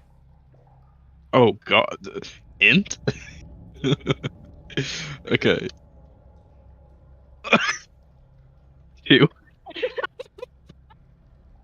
Yeah. There it is. So That's the sign. Landro's like trying to like you try to teach Landro how to use a forging kit, and it just ends up splashing the gray matter liquid all over the paper, and you just end up ruining a nice piece of paper. I am now one wet piece of paper rich, I guess. It That is gives made me of an gray idea. matter fluid, so if you want to figure something out to do with that, I mean, you can always like take a little nip of it and have telekinesis or telekinetic talking. No, I'm good. I prefer to be able to cast spells. All right. So unless you guys want Sounded to, like a slight dick. unless the elves want to talk to Landro for a few more hours, we can skip to when everyone wakes up. Yeah, we'll skip forward. Also, we can I'm skip. picturing like Azoth like sleeping on the wall, like up in the corner somewhere. Like in the corner, exactly. Yeah. Like a crab. That's literally like a spider. We look at you like you'll wake up at one point in the night. He's on one part of the wall, and you'll wake up a few hours later, and he's just gone. You don't know where he's gone to. He's moved somewhere else in the room. The appendages move on their own. Clackety clackety. You know how like Yeah. dogs and cats like run in their sleep sometimes? I wonder if Azoth gets that with spider legs. Bet Sangzor does that. Sangzor probably chews in his sleep. Oh yeah. Grumbles the mountain.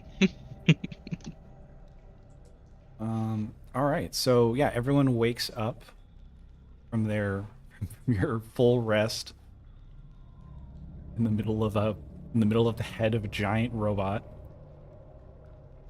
And yeah, Landro could pack clothes. He would have by now.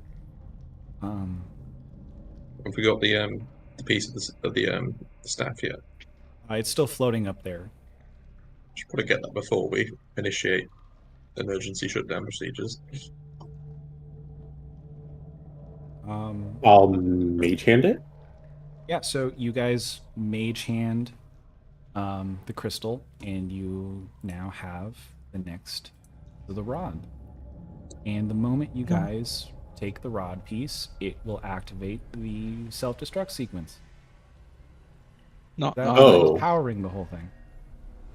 These Oh. metal barriers slide down, revealing 4 shield guardians. Look here.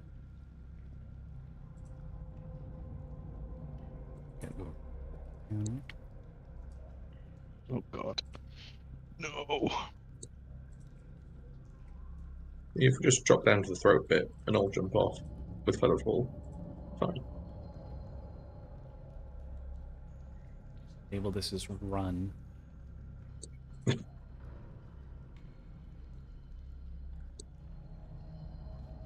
Okay, so before we roll for initiative, the self-destruct sequence.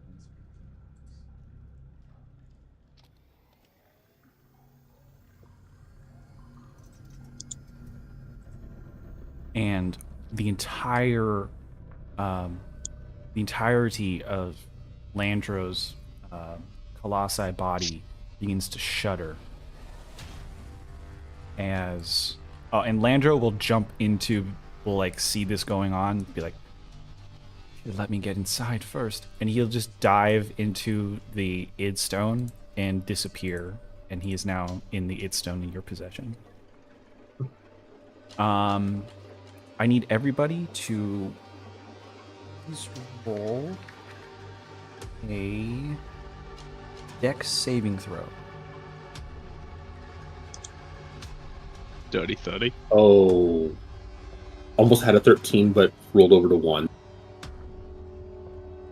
Okay, Another one. so it's like Moreland fails. Indomitable, try again then. Let's try again. That's 1, so I'll Indomitable and try again.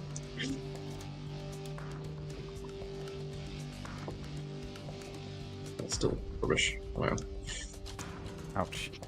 Okay, so the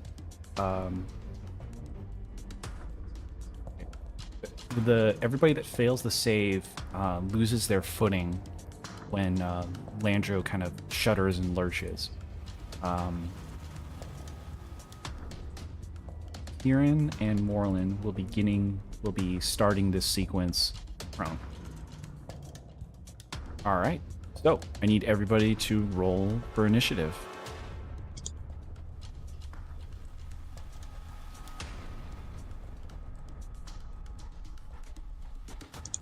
It really doesn't want to hit 20 today.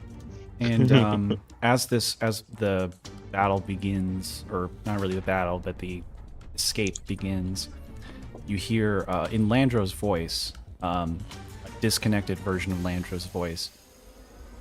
Self-destruct initiated. Self-destruct sequence will begin in 1 minute. And with that, we will start. So we got Seraphina, Moreland, Azov, Cassia.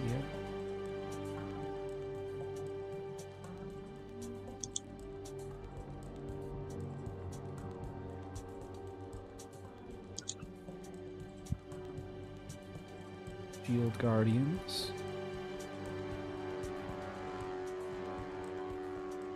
Kieran.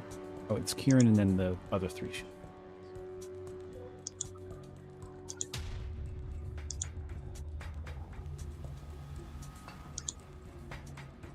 All right, Seraphina, you're up.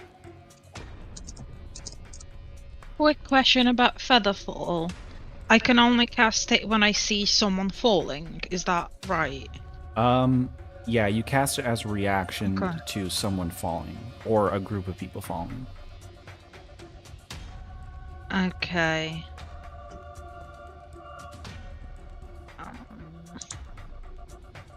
Right, okay, I'm gonna stay here. And Round count 10.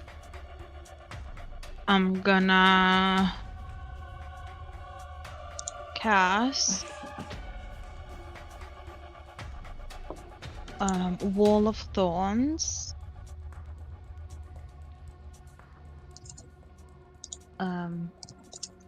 Over here. All right. Block off.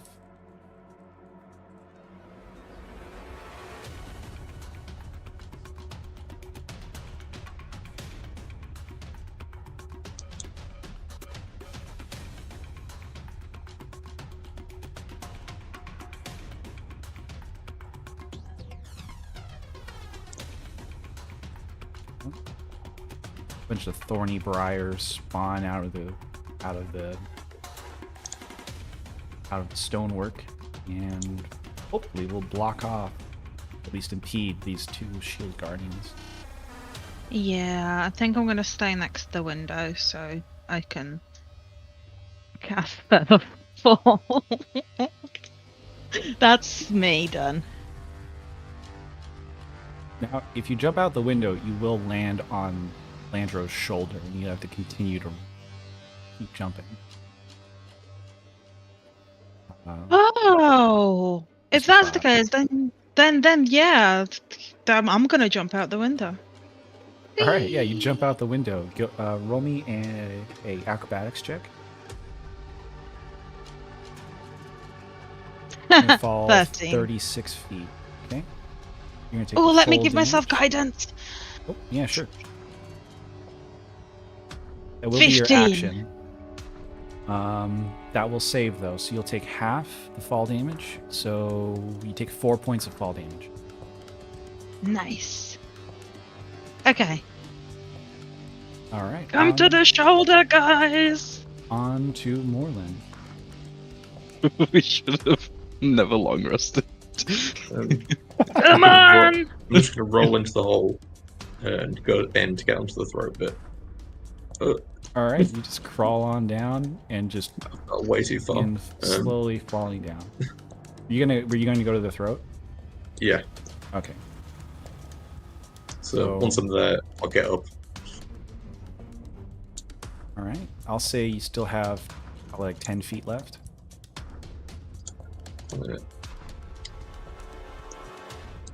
Well, okay. Cool. In that case, I'm going to powered leap and get flight speed and go whoop, over there. All right. And you float the whole way down so you don't take any fall damage. Yeah. Okay. Is that your turn? Yeah. I mean, I'll ready a musket just in case an enemy appears. Okay. On to Azoth.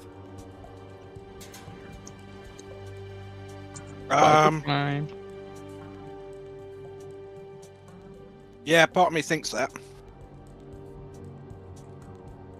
So, but just to be sure, in case I get teleported, I will enter a rage. Nah, I just got a magical infused weapon. No. Okay. You can unarmed strike me if you need to. No, because that'll just keep the rage going. I don't need the rage to keep going. I was just doing it for the perk, really. Oh. Yeah, I'll scuttle out the window. So 9 to the window, and then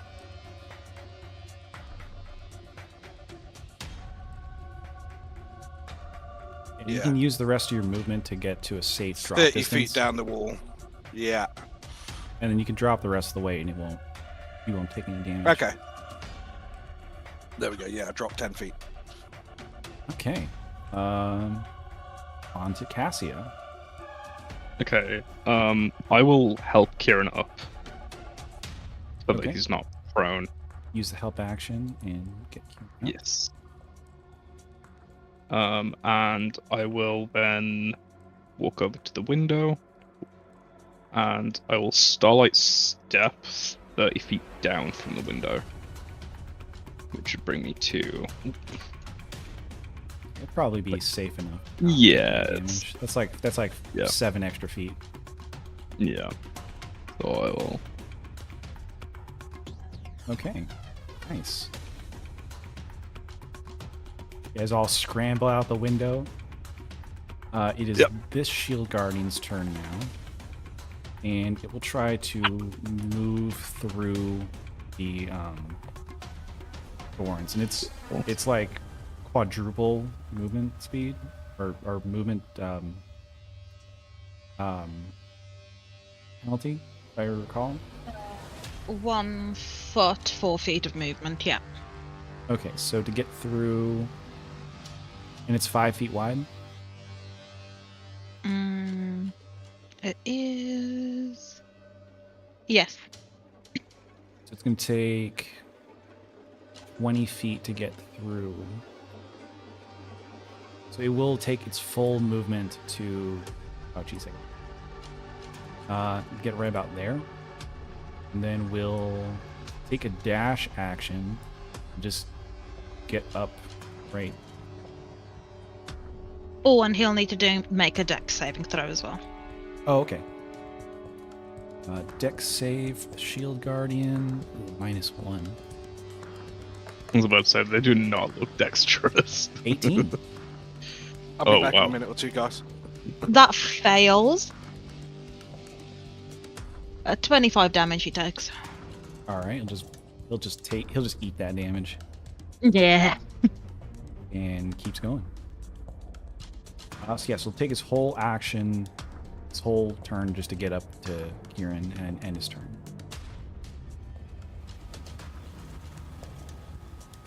That will bring us to Kieran. Okay. Kieran is going to cast Resilient Sphere. And head over to the window everyone else went to.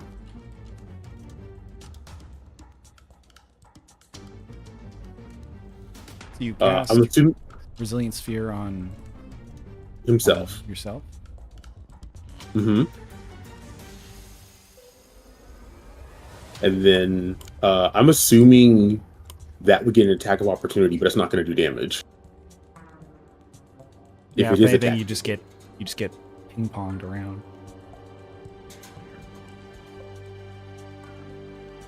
I'm just checking to make sure the sphere isn't like a set size, so you can still squeeze. Yeah, it says it's just large enough to contain the creature. So I'd say it might be a bit of a finagle, but you can squeeze your sphere through the window. Actually, you know what? I won't cast that. I will just run by it, and if it swings, I'm going to reaction shield. Which it will do. So it's Okay. going to make an attack. That is a nat 1. Oh, then I don't even have to shield it. Yeah, it takes a swing and then just falls over. It overswings and just does like a spin on its it spins around on its waist and then falls over.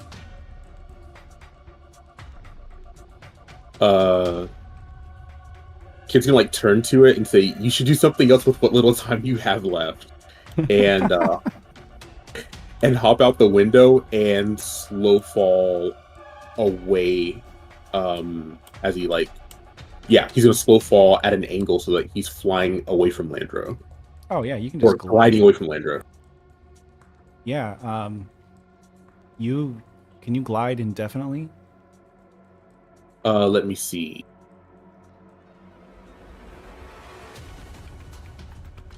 Because usually gliding is like you can move 5 feet for every 5 feet you go down or something like that. I can subtract 100 feet from the fall when calculating fall damage, and I can move 2 feet horizontally for every foot I descend. Okay. So you could technically just glide all the way down to the base. So you'd be able to get past this. You'd be able to get past the edge here. You jumped out and glided. Oh, wait, I have an even better idea. Instead of that, why bother gliding when I can fly? I'm going to cast Tasha's Otherworldly Guise and gain the ability to fly. Oh, that's a fantastic one. And then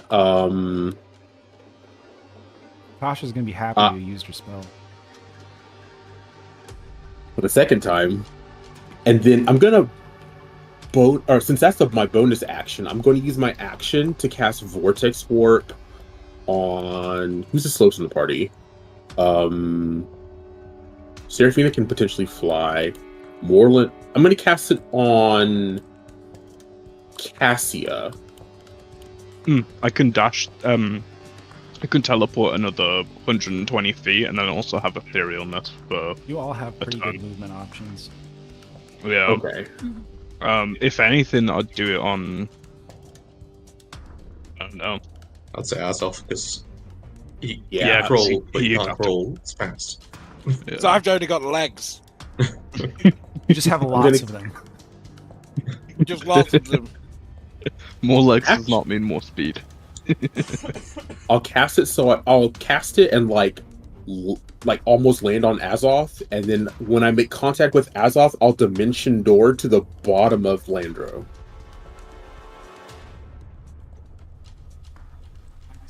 And then to the base of Landro. Put you all the way down there. And Kieran is safe. What did you cast on me? Dimension door. So I landed on you and teleported us both to the bottom Oh, of sweet. yeah. So you two are safe. Is that the end of your turn? Yes. All right. The 3 shield guardians. Well, this one's gonna go through that. Deal with thorns. It will pass. Oh, that's a 16. Yeah. 16 passes. He will not. Nope. Oh, okay. It's 19. Did he get stuck?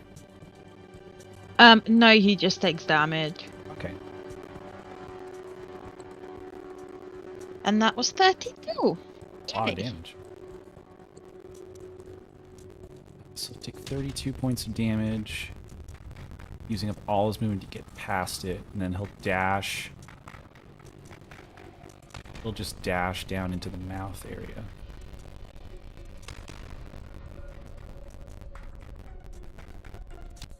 Even though they clip through the ceiling. The other 2 will do the same. They definitely can't squeeze through that window. I'd love to see them try. I thought about having Open them up. try to like break down the wall and continue to follow you guys, but it would take like 3 rounds, and you guys be gone by then. And then this guy will get up.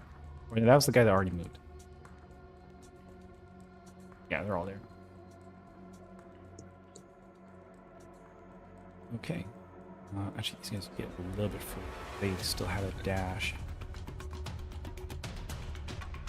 This one can actually get here. And it's just going to drop right there. That's all its movement. Serafina. That's the beginning of round 2. You guys have 48 seconds left. Cassie, you've got a way to get down, right? Yeah. Morland, do you have a way to get down? It would depend on DM ruling, really. It's like I think a flight speed, but it's an action, and I think by D&D rules, when you fall, you like instantaneously fall like what 200 feet or something. You fall. So You fall a whole 200 feet per round. So I can't. I can catch you. Yeah. Oh, okay. That's fine. If you just yeet yourself off, I'll cast Featherfall on you as a reaction then. Brilliant. That's what Yeah. solves it then. All right. I'll do that. So I'm ending my turn. Just standing in the corner, whistling. Okay. Morlin, you're up. Whee! Yeah, Featherfall! Seraphina's like, nah. So he flies. He does his psychic leap, and at the end of the leap, like he's like, there's that like Wile E. Coyote moment where he's just floating in the air, and right when he starts to fall, you're like, Featherfall. And Morlin gets caught, and he drifts down like a leaf. Nice. Thank you.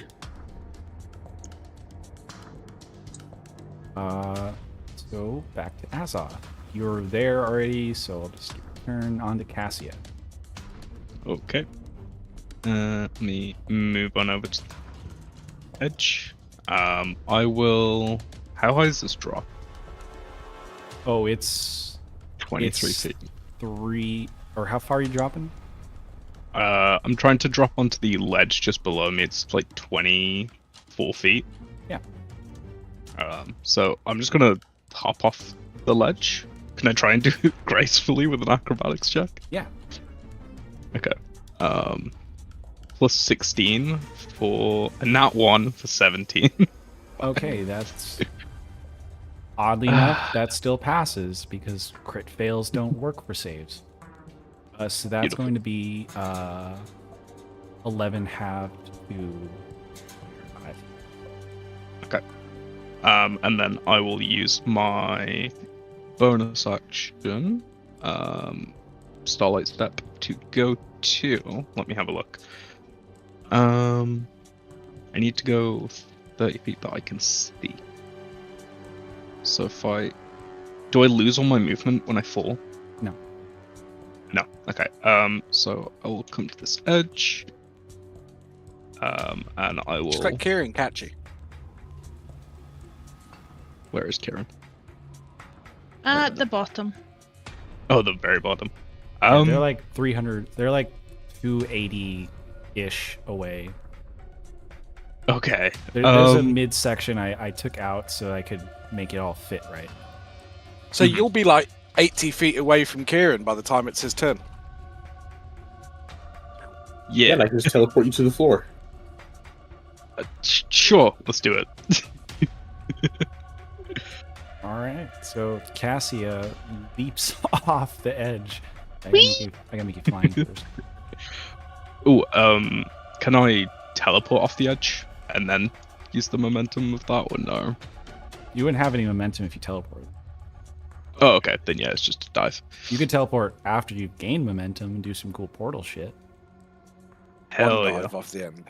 That's what I'll do. I mean, if you really want to, you could just teleport yourself at the very bottom. That's scary, but yeah, sure. We'll go for that.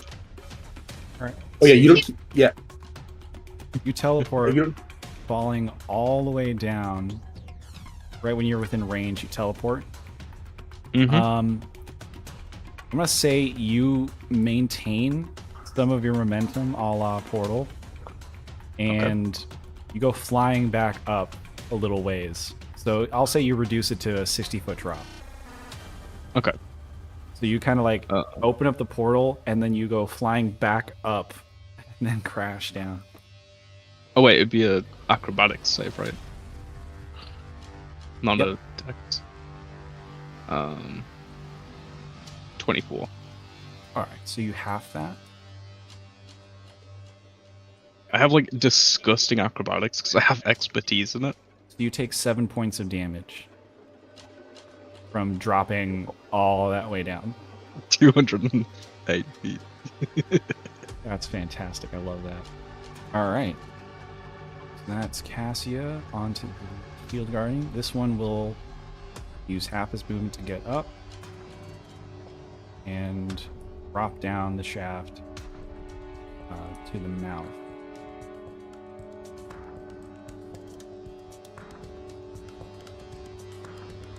They throw themselves from the top of this thing in pursuit of us.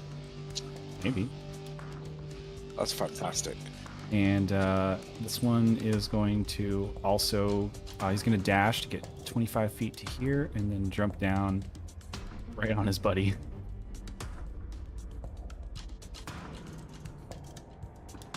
That brings us to Kieran. Uh-oh. All right. I'm going to cast Dimension Door to go back to Seraphina, and then Quicken Spell to go back down to the base of Landro. That's awesome. Double Dimension Door. Got the door What fruit. do you mean? All right, so you guys both get teleported Thank down. you.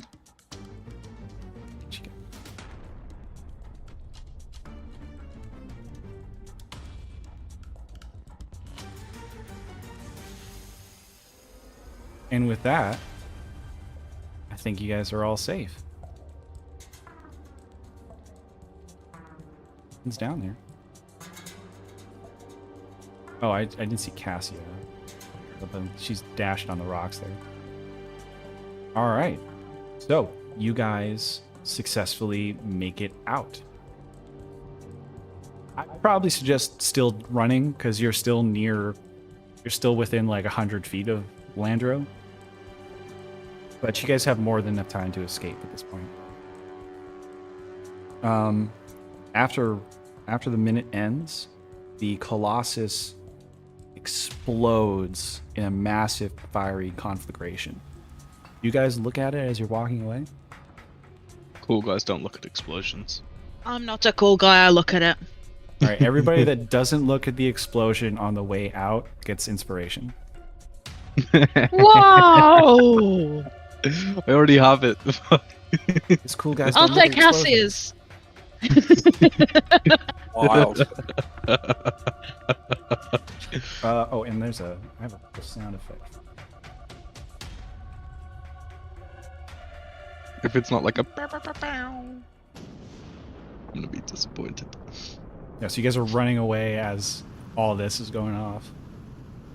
And Seraphine is just looking behind her as she's booking it, seeing all the explosions go off.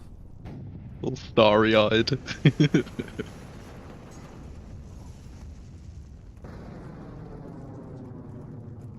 Crying because of what happened to the Abbey. PTSD.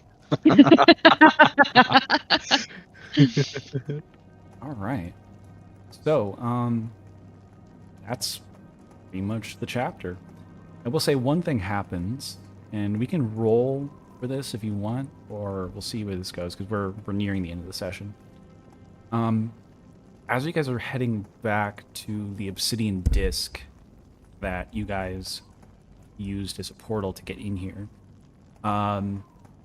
you guys get jumped by Mercy and about 6 other Warforged. They were able to use a docent to track another docent. Not it. I believe you have something of us. Something of ours. You see, it doesn't really work anyway. And I'll hand it back over to them.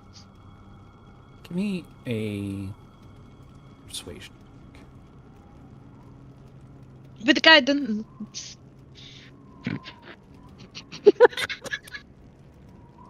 15. She gives you like a squinty look. I'll squint back. If I ever see you folks on Mount Ironrot again, I will kill you. Don't worry, you won't see us on this universe again. Good. Snatches the docent out of your hand and walks away in a scuff.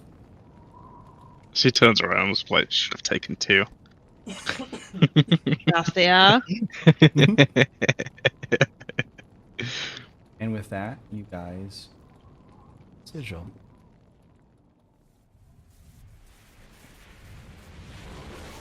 And level up. And level up. Yeah. Hey. Oh, level 3 rogue. Let's go. Right level. Back to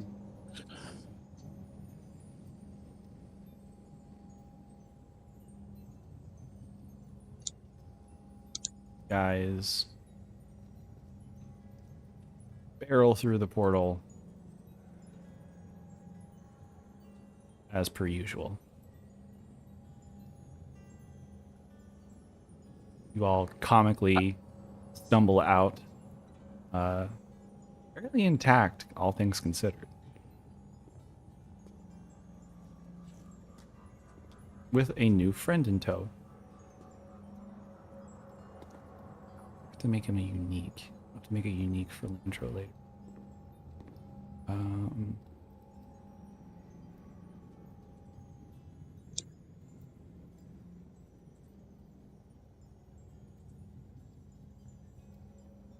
You guys all stumble through the portal. Leave Illustrial. Illustrial and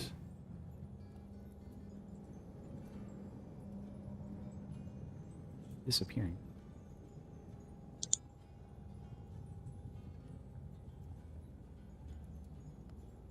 Quite messed up.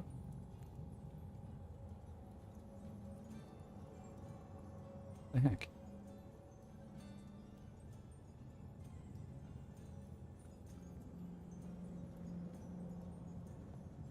don't know where they went.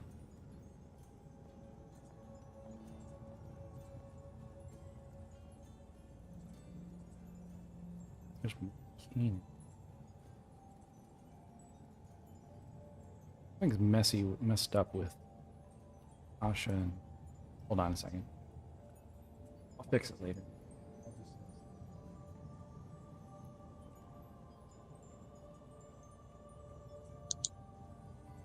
Okay.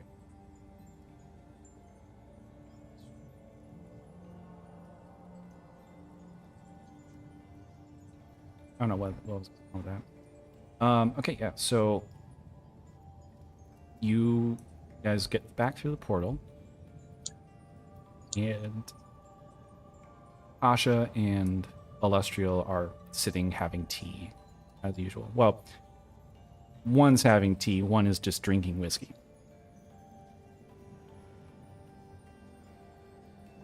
Oh. They've returned again. How'd it go? You need to pull us in. Oh. That would help too.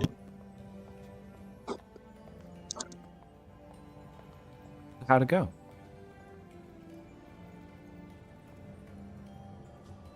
Success study. You've obtained the next rod piece.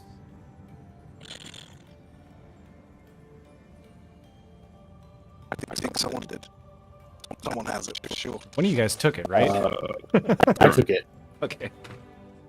That'd be a mess to go back to. Rummaging through rubble of Landro. But yeah, you guys make it through. Oh yeah, Sangzor's gone too. Something's messed up with this move. Sangzor's right there. He looks like a rock. I'm still waiting to be loaded in. Really? Oh, your screen's like white. Really? You see Landro there? Or you see him there? Yeah, he's here. Yeah. Like underneath me. Oh, that's so weird. I can't see them. So are there like two Illustrials for you guys? Yes. I see And two two Tasha's. That's super weird. Yeah, they're not It's showing like up on glitching. mine. I have like copies that I can move around. It's super weird. I don't know I'll, what's going on. I'll post it in our chat what I can see. I believe you, but I don't know. It's your first mistake, Crispy. I know. It's... Never believe Syria. What? Hey. You can trust me.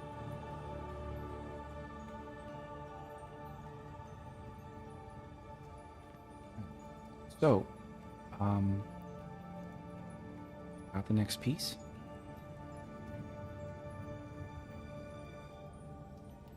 Yes. It was in a giant robot. Ooh, lovely.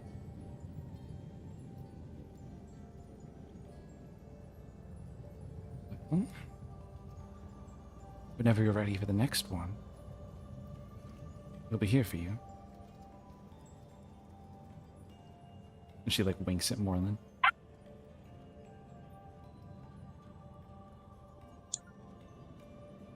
Lauren's very busy thinking of what feat to take next. Me too. Hang on, honey, I'm working. All right, so we'll run you guys level up, and then we'll end the session with the teaser for the next chapter, which is my personal favorite in the whole. It's basically why I got this and ran it for you guys.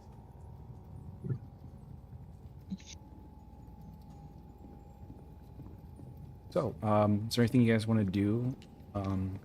You can talk to Milena and sell off the items you got. Can I make a copy of the map before we sell it? Yeah, sure. Aye. It's not useful in any way as a map, but it's nice. You can see what Eberron looked like before the war. at least topographically.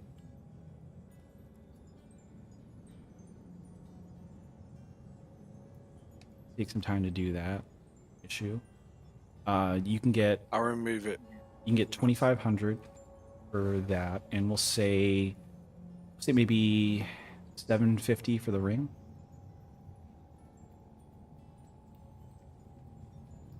If you guys want to sell that.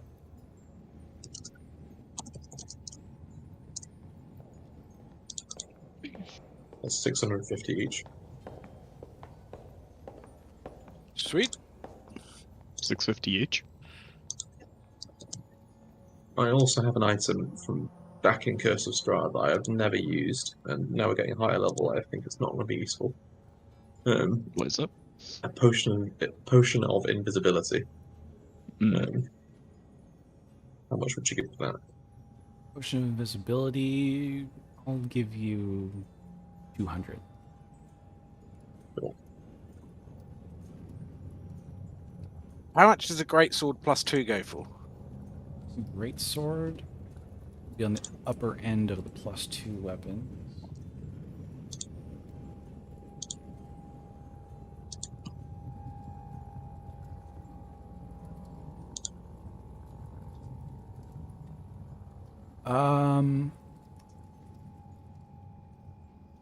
Sane magic prices says 4,000. 4,000. I could go up to 8,000. If you want me to. No, I'm looking to sell it. Oh, you have it. Oh, yeah, that's I've got a different. +2 great sword I want to sell. Oh, dang. So I'll give you 2K for it. Okay.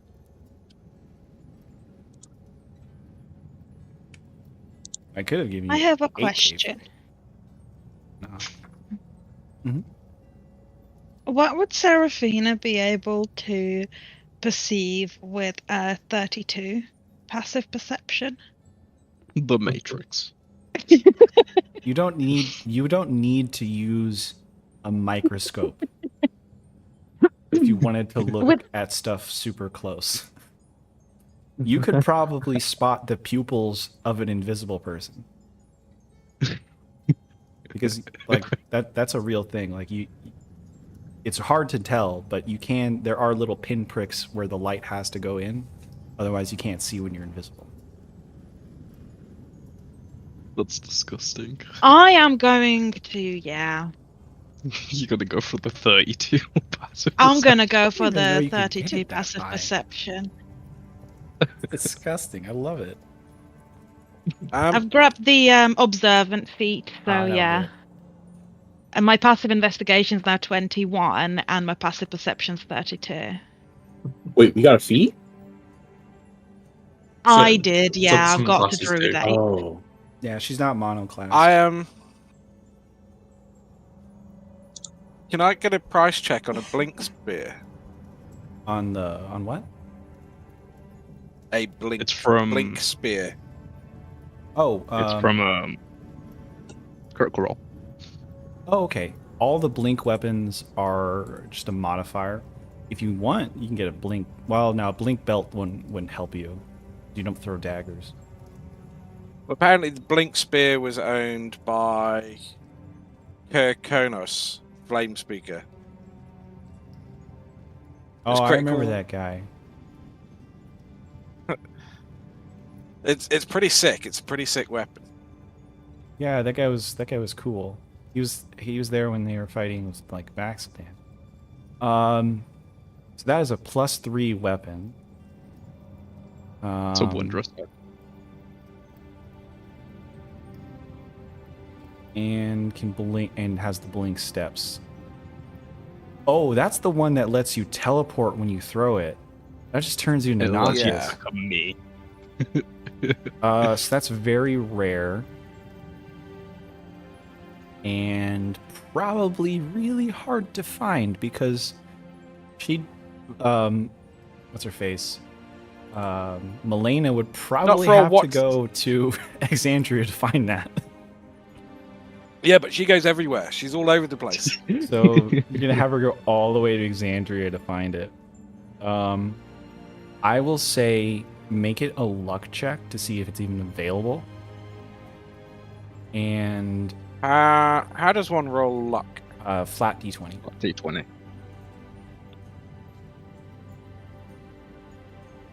Oh no.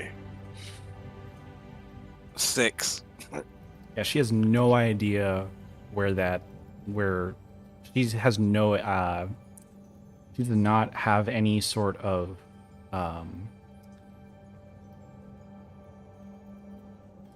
she doesn't have any contacts in Exandria. Okay. In that case, can I buy the chain of returning? Okay. That's also from Exandria, but I'll make that a lot easier of a luck check. Okay. So another flat 20. Mm-hmm. It's 10 or higher. No way, 9. Have to try again later. Damn. Yeah. I'll let you try again between chapters. How much for Okay. either a 1 or a +2 shield? Plus 1 shield to be 1250. Plus 2 shield, we'll say I'll give you guys a little bit of a discount. We'll say 3750 for the +2. Get the +1. That is me out of money. All right. So What? How much was the +2 shield? 3750. Okay. And how much does a +1 shield sell for? 750. Okay. Okay. Yeah, so I'm going to buy a Alternatively, you could sell it. +2 shield. You could buy the +2 shield and then sell the +1 shield to Moreland. Oh yeah, I could do that. But I've got 3,500 gold, so I could get the +2. What does that? Sure. I hate shopping. You need another 250. Yeah. So I could sell the +1 shield to Mormon for 250. Oh, you only want 250 for the +1 shield? Yeah, I mean you're buying it. If it Then was yeah, against the sure, shop, for sure. maybe. Deal. That means I have money left. Okay, so you get completely cleaned out, getting a +2 shield, and then pass it on over. +1. Yeah. Thank you. All right. Is everyone leveled up now? Yep. How much would it be for glamoured studded leather? That would be pretty cheap. That would probably be like 150. Okay, awesome. I'll get that and I'll sell my studded leather +1. Okay. And how much does the +1 studded leather go for? That'll go for also 150. Okay, fine, cool. Nice exchange. How much would braces of archery go for? Braces of archery are 1500. 1,500. Can I buy those? As long as you got the money. My love. I borrow 164 gold.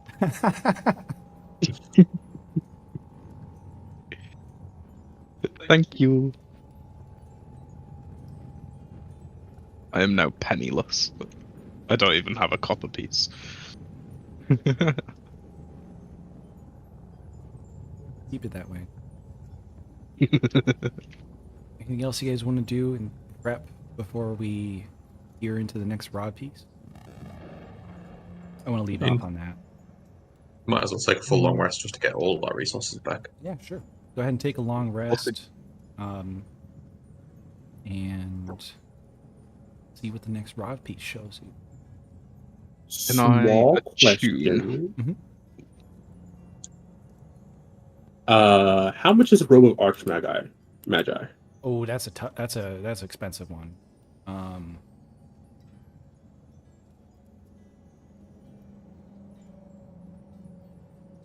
is going to cost. I'm not using the same prices. Same prices gives sets it at 34,000 gold.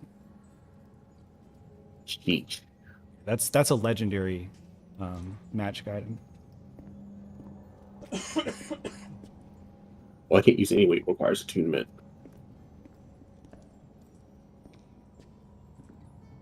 I have gone for Arcane Trickster. Oh, nice.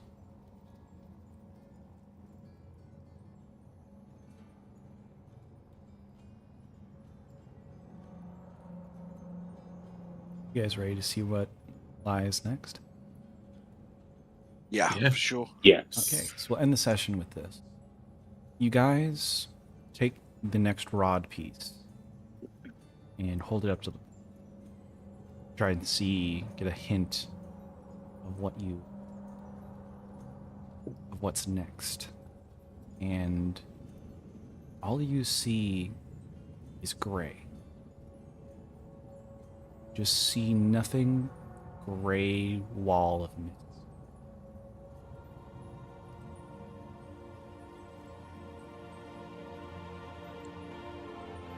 Mist, you say?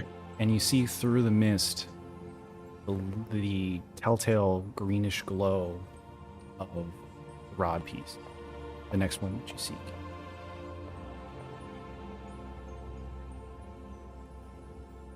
Seraphina peers more into the mist. You see more mist. So much Hang mist. on. What about with the gem of seeing? You can see a little bit further through the mist to see more mist. More mist. It looks quite misty. Very misty. Seraphina's perplexed. This is Barovia. I'm going to be pissed. It's Barovia, it's fine. We fixed that place. Well, there's nothing Yeah. left to do but continue forward. Good luck. I don't know what that is, but it doesn't look good. Ready for anything.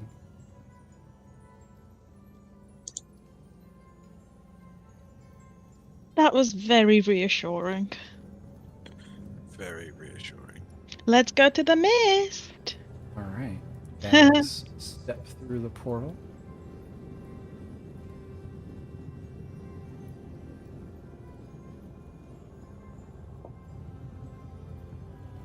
So, loading in. Okay. There's Gracia.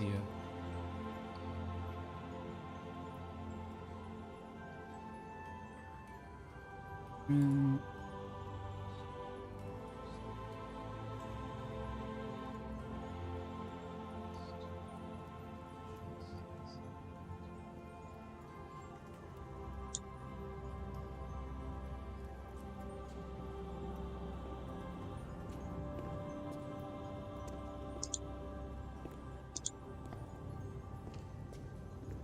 On.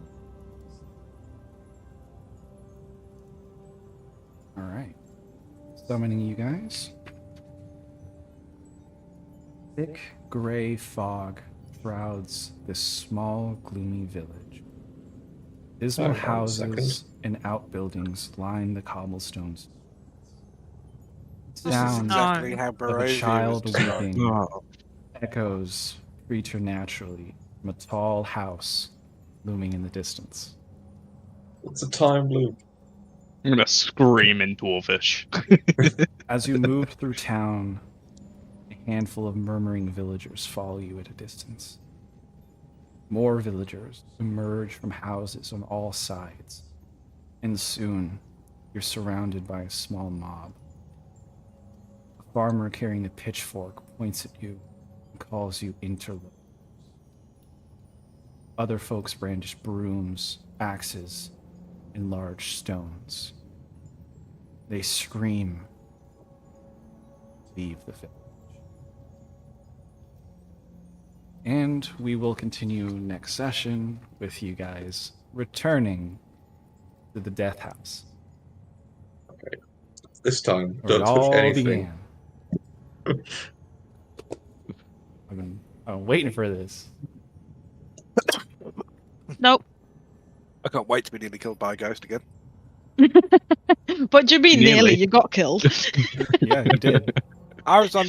First Oh encounter, yeah, yeah, killed it was. 2 of you. Yeah, Kieran, How welcome. yeah, Cut off that's true. since. Yeah, it was. It was dead. Yeah. Hi, Kieran. This is episode 1 of Curse of Strahd. Good luck. Yeah, Kieran was leaving the Enclave at this point, so This part goes fine. This part. I have chills. I'll go ahead and do my sign off. Thanks for watching, everybody. Hi, Mom, and hi, Dad, if you're still watching.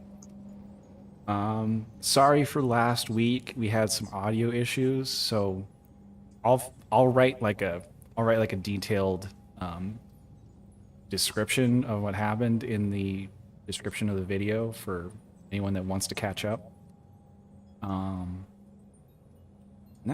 Thanks for watching.